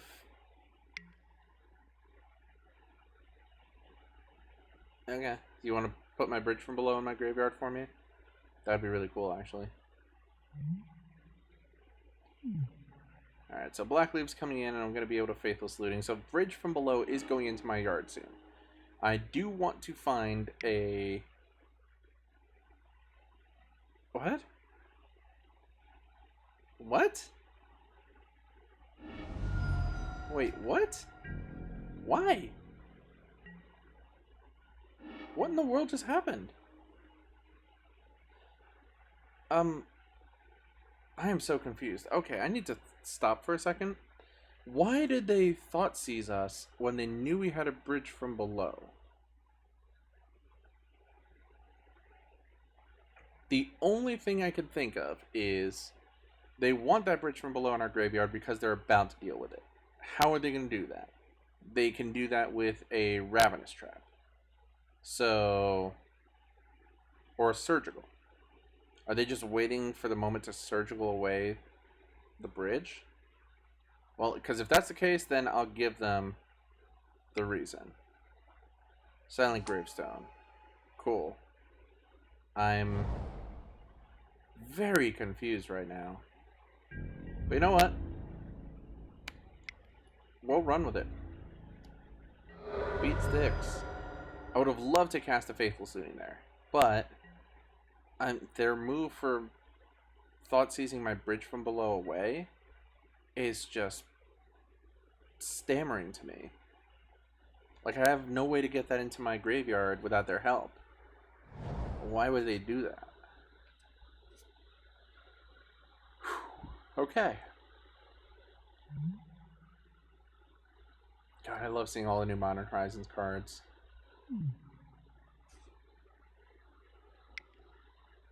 Maybe we should include that in the Chaos Packs. Okay, that's fine. I was not planning on activating my Silent Gravestone anytime soon, friend. Jeez. You want to Thought Seize this one away from me too, please? Oh, no, never mind. I can actually just Faithless Looting it away. Please and thank you. Oh, that's disgusting. Alright, well. Attacks. Let's just attack with the one and leave the other one back on defense.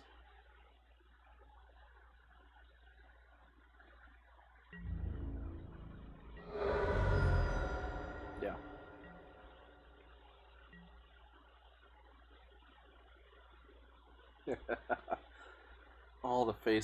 all the faithless lootings, my goodness. Well, the fun thing is, I can flash back the Faithless Looting and then just discard the second one to it so that I technically go up a card. So, that's the optimal way. Unless I draw something that I just know I want to be able to cast, and I just want to be able to spend the 1 mana to do it. Bloodbraid Elf. Sure. They can't cascade into... Oh. Okay. Sure, dump my free spell into my graveyard. That's fine. Please come at me, friend. Didn't think so. Alright, well.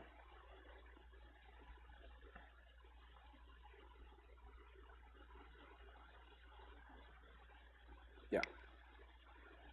I mean, at this point, I just need to keep filling up my yard. That's beautiful. Gravecrawler. Hogaak. Fetch land. Fetch up. Literal anything. Let's get the Godless Shrine. Learn from our past mistakes.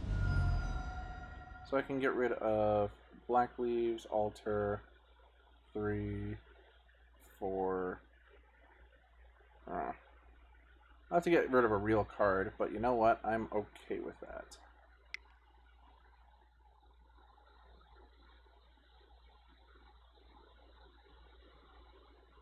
I think it will be a Gravecrawler. There we go. That's a cool turn.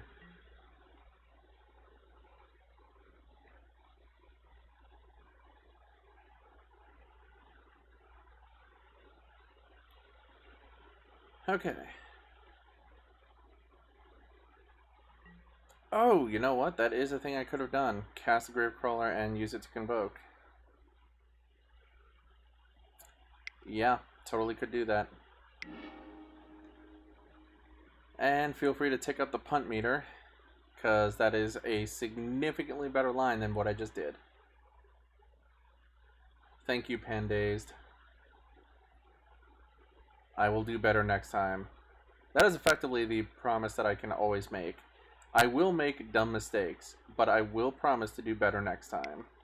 Thank you for pointing that out. That was awesome. Scavenging Ooze. Well, they have no green mana up, so that's fine for now. I guess this turn we just attack with everything.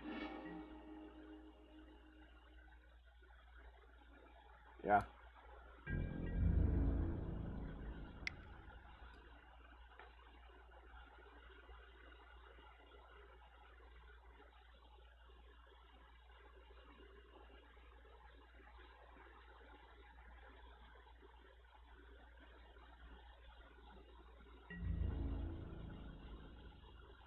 Oh yes, Gravestone does stop the use.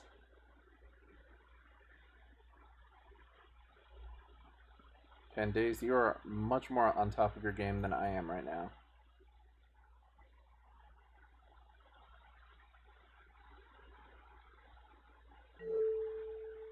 Sure.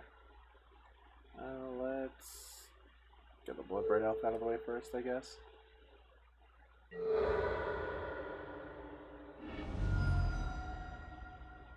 Oh, very cool.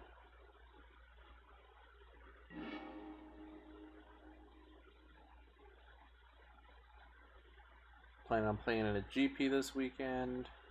Yeah, so I have seen the other version that is much more like traditional Dredge, whereas this is much more like the Bridgevine version, just like the general Bridgevine Gravecrawler deck that's been around forever. And like Hogaak and Carrion Feeder were just, and Altar of Dementia were just what it needed to get its game going. And we got there, look at that. Alright. So once again, despite some poor performances overall,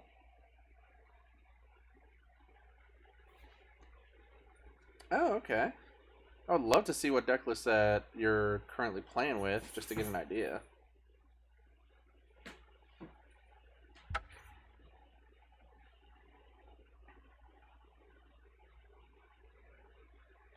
Yeah, the sideboard cards I have not tweaked from one of the original lists that I looked at. Our sideboard is very much like 4-4-4, 2-2, but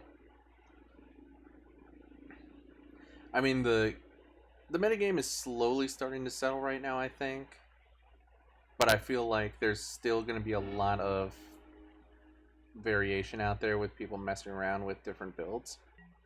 So it'll be interesting to see how it goes. I love this hand. Dump a bridge and a Vengevine into the graveyard turn 1 with a Faithless Looting. Then turn 2, hopelessly find a second land to cast a Citrus Supplier with a Carrion Feeder, and just go to town. Yeah. I mean, I really do want to see a second land here, but... So referring to white versus green. So when you say the white versus green, I'm not necessarily familiar with those two decks there. Oh! Chancellor of the Tangle entered revealed cards. We are playing against the dreaded Grizzlebrand on turn 1. Wait, what? Oh, okay. Manamorphose. Cool. Oh yeah, save yourself a life. Double blue. What?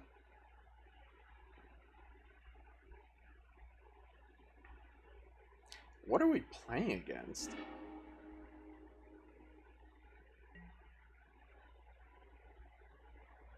Where's the Allosaurus Rider? I am so confused.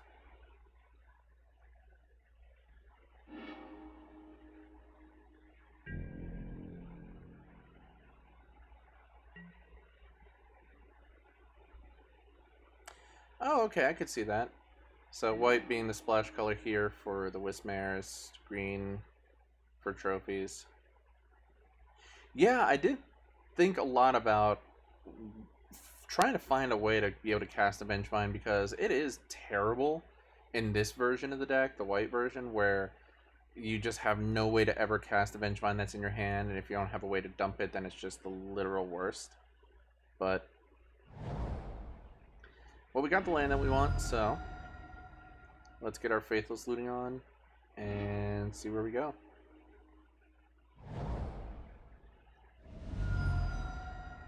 Where do we go?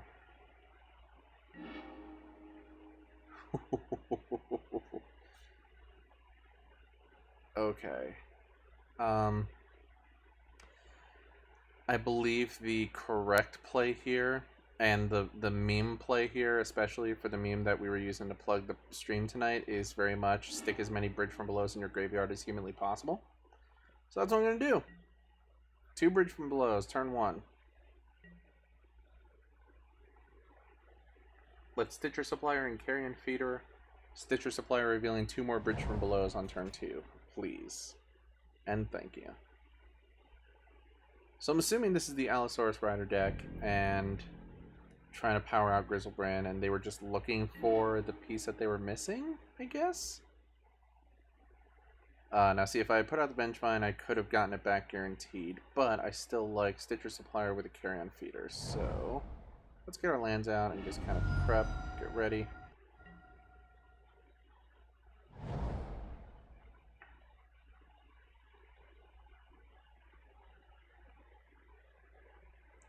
Carry-on feeder first. Stitcher Supplier. Yes. Let's see what we get. Necrotic Wound, Faithless Looting, Bloodstained Mire. Okay, so nothing phenomenal. I can always do this later on, so I'm actually just gonna hold off. And then next turn we can Insolent Neonate, Gravecrawler, Insolent Neonate, dumping the Vengevine before we cast a Gravecrawler, get Vengevine back out with Stitcher Supplier and Carry-On Feeder. So I think we can do a really explosive turn 3 here. Question is, are we going to be more explosive than they are? Allosaurus Rider has come to jam.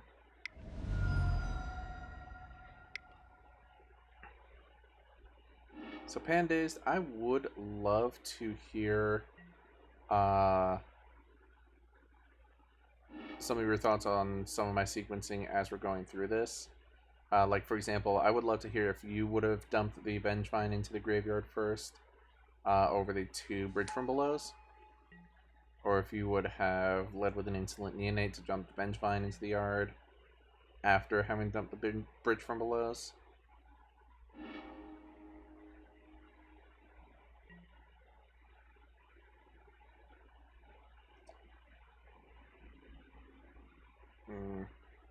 Yeah. Goodbye, Bridge. And yes, get your Grizzlebrand. Because, I mean, effectively right now you kind of just have to win. Otherwise, you're going to use up enough life, and I'm going to be able to get enough cards back from my graveyard with this Vengevine that it's really like, you have to do it now.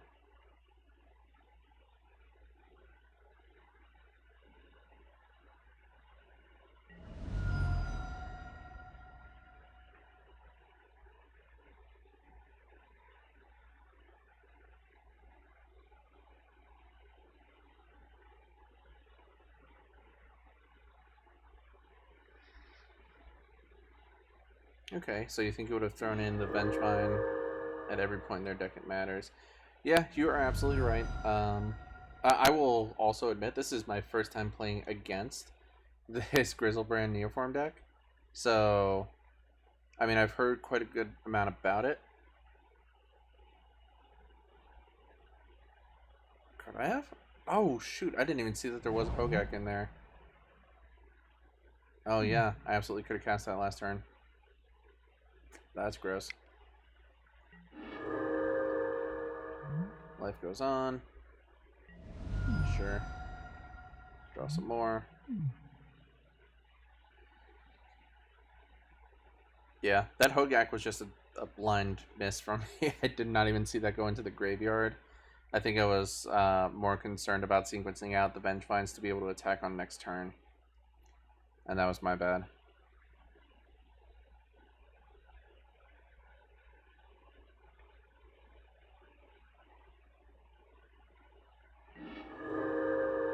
Back when Dredge was first coming back up, especially around when Golgari Grave Troll was unbanned for a little while, I had picked up Dredge again, and I spent a good amount of my first few games, or first few times running through leagues with it and everything, just doing the same thing here, like missing that I had something in my graveyard, missing that I could have done something different, and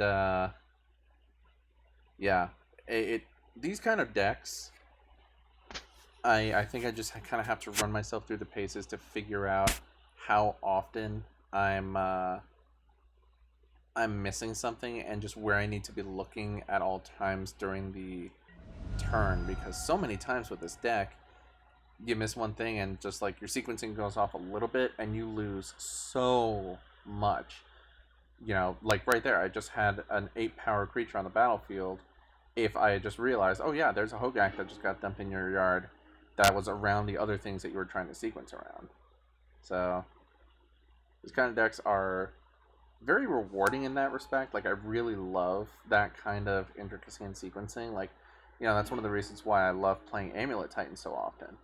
But yeah, this is a lot of fun. Thank you for sharing your deck list in the chat, Pandays. That is awesome of you.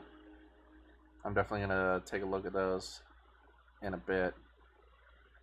I am intrigued to watch what they're doing right now. I believe they're, man, like I said, this is the first time I've actually played against this deck at all. I forget they're doing, oh, they're doing Laboratory Maniac, okay. I thought they were doing the Lightning Storm combo. But now what, they just pay basically infinite life and draw out their whole library? Yeah, cool. Alright, well that was interesting. So, lessons learned in this game. Notice when you have a Hogaak, like, my mind is still not processing like what you need to do to cast Hogaak all the time. Like, I see lands tapped out, I go, cool, I can't cast things. Not the case with Hogaak, and yeah, I think I just need to rewire my brain and play around with it some more. But yeah, so what in the world are we bringing in against this deck? Is there anything we can bring in against this deck? I mean, Wismares do basically nothing. Necrotic Wounds, I mean, I guess we can bring in a pair of Necrotic Wounds to just really try to have the ability to instant speed take care of it.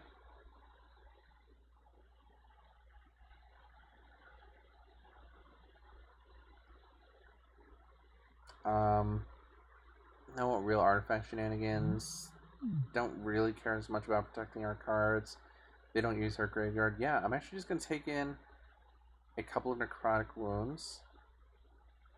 Try and either take care of the Allosaurus Rider or the Grizzlebrand when it hits. Even though, do I even do that? Because the Grizzlebrand can just be activated at instant speed in response. The Neoform is sacrificed as an additional cost to pay the spell, so I'll never have a chance to get it before they can cast a Neoform. So, actually, no, there's no reason to bring in Necrotic Wounds at that point. Because they're not going to put that out onto the field until they actually can go off, so... yeah, I just run it back. Yep, race it. Let's do this. Let's play first, and let's get the turn 2 kill. Do it. Okay, so.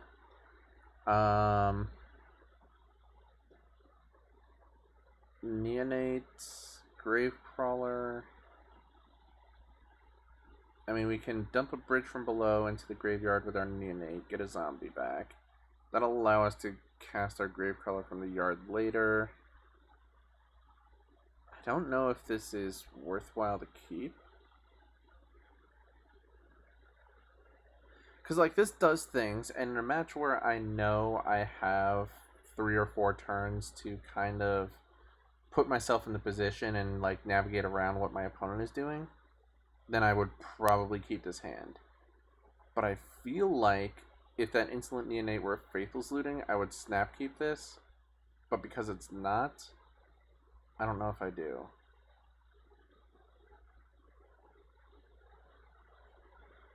I think I'm going to try it. I think I'm going to try this. Really, this is just going off of the fact that I can Insolent Neonate, dump my bridge from below, and then just slowly start beating down with Gravecrawler and see what comes off the top of my deck. Alright, you think this is close to? Yeah, I'm feeling like everything about this hand I would normally be excited about if it wasn't for the fact that I could probably just insta-lose basically the turn before I actually am really doing anything. But then I have to ask myself, how likely am I to actually do anything with... Okay, Chancellor revealed, that's fun. Okay. Well, we will see if I get punished for not aggressively mulliganing for the Faithless looting.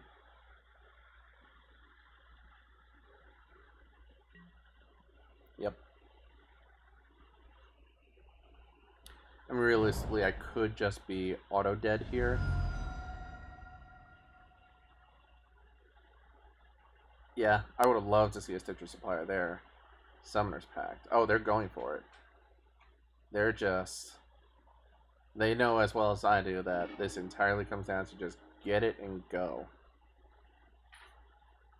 Put out the Allosaurus Rider. Jeez, is this the turn 1 kill? Yeah. Well, I mean, I'm gonna let them have it. I gotta see them do it, but... Oh, man. Aggressive line going for the Summoner's Pact. Like, they have to do it now or there's nothing else. So let's just F6. And basically, next turn we can just F6 ourselves and then just pass it back to them if we even make it to our next turn. But so either they kill us now or they just scoop because they won't be able to pay for their Summoner's Pact. That's where we're at right now. Yeah, it might not matter in the end, but it is good to be thinking about those decisions, whether or not it actually matters, because I don't know that they're going to be able to turn 1 combo. All I know is I need to race them, like you were saying. So the idea that, you know, that hand might have been worthwhile with looting, you know, I mean, it's going to be really hard to evaluate now because we're not going to get to see what our next couple draws were until the game is over, but yeah. Well, lots of worms and...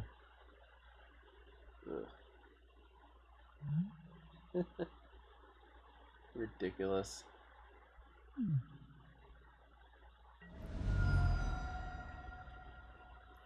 Well, this is about what I expected playing against the Neoform deck.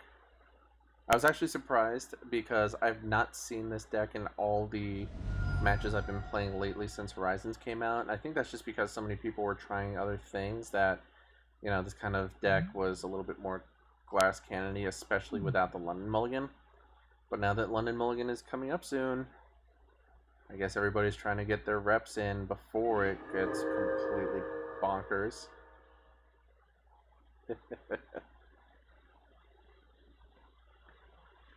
Alright, so assuming they get us here, which, holy cow, they're going for it.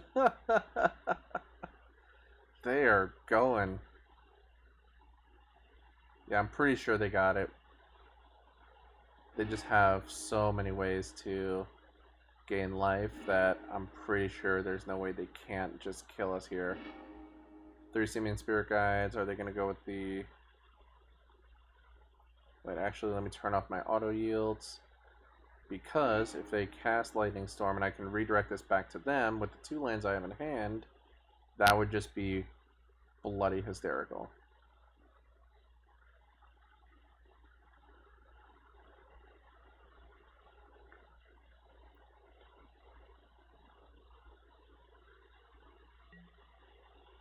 Metamorphose. Or are they going to cast the... Yeah, okay, they're going the Laboratory Maniac route. Not going the Lightning Storm route. At least it doesn't look like it. Boo and Hiss. I really wanted to be able to redirect a Lightning Storm.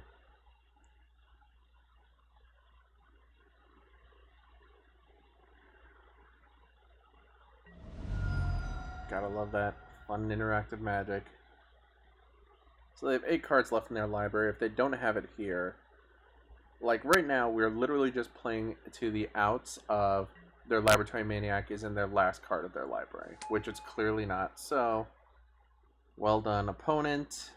You turn 1'd us. This is how it feels. That's disgusting. Alright, well, I am going to still draw some cards off the top to see how things would have went, assuming we had been able to play more of a fair match. Are you drawing anything? Okay.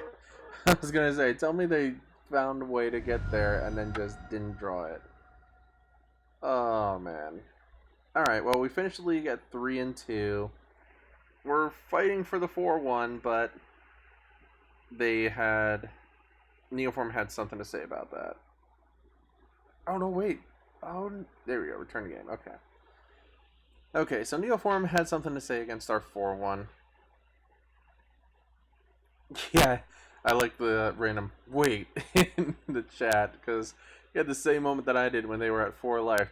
Do they have any way to actually draw cards without losing? That would have been hilarious. Okay, so going back to the decisions that we made in this game based off of that first hand mulligan, where really this was our hand, we just wanted to have this Neonate be a Faithless Looting. So I'm just going to draw a couple cards and see what we would have gotten off the top. Vengevine. Now see, that would have been interesting. I couldn't have done anything with it yet, realistically, but... Come on, don't freeze on me. You know you want to draw me a card. Come on. Oh, really, Magic Online? Come on.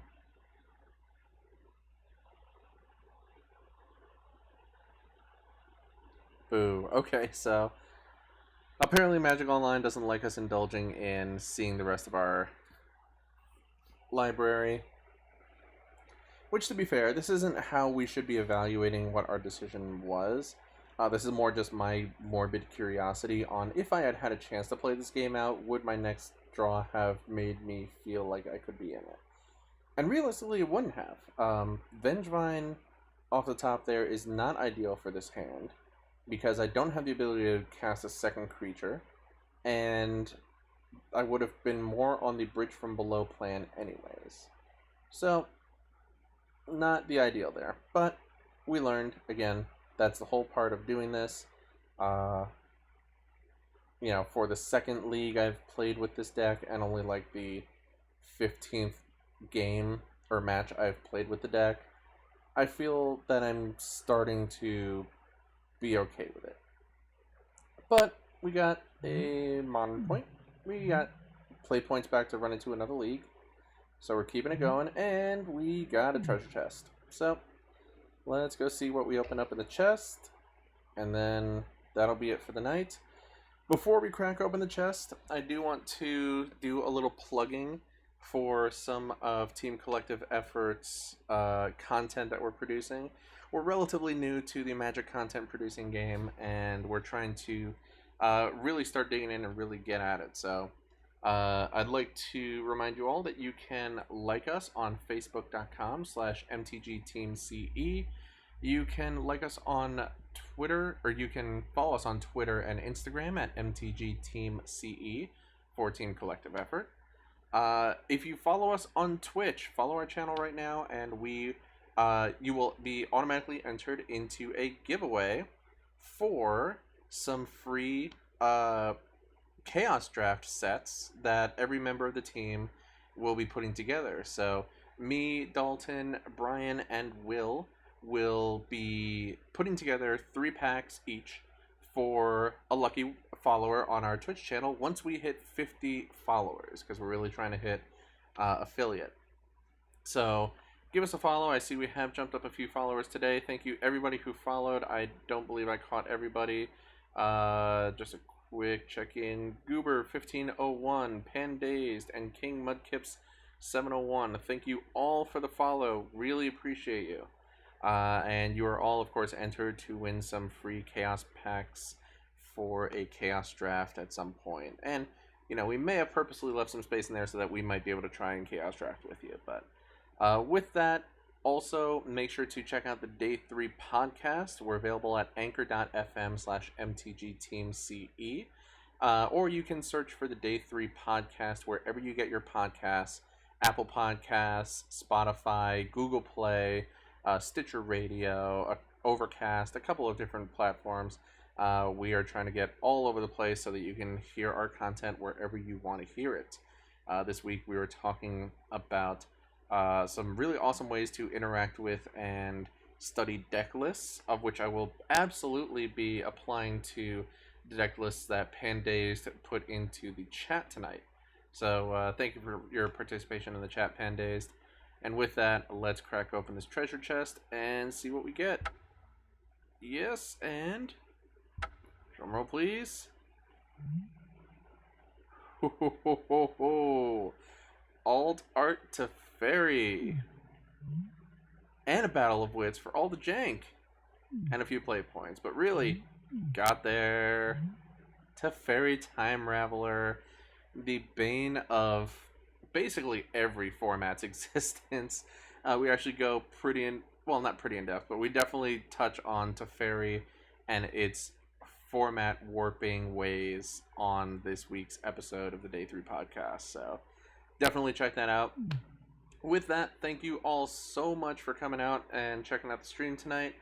We will be back on stream on Saturday night. Not sure who from the team will be doing the stream then, but we will be coming out and playing some more Magic for you then. In the meantime, go find us on Facebook, Twitter, Instagram. Follow us here on Twitch, and feel free to shoot us an email if you like, with any fun comments, tips, deck lists, whatever you like, at teamcollectiveeffort@gmail.com. With that, I'm Marcos. Thank you so much for coming out, and we'll see you next week.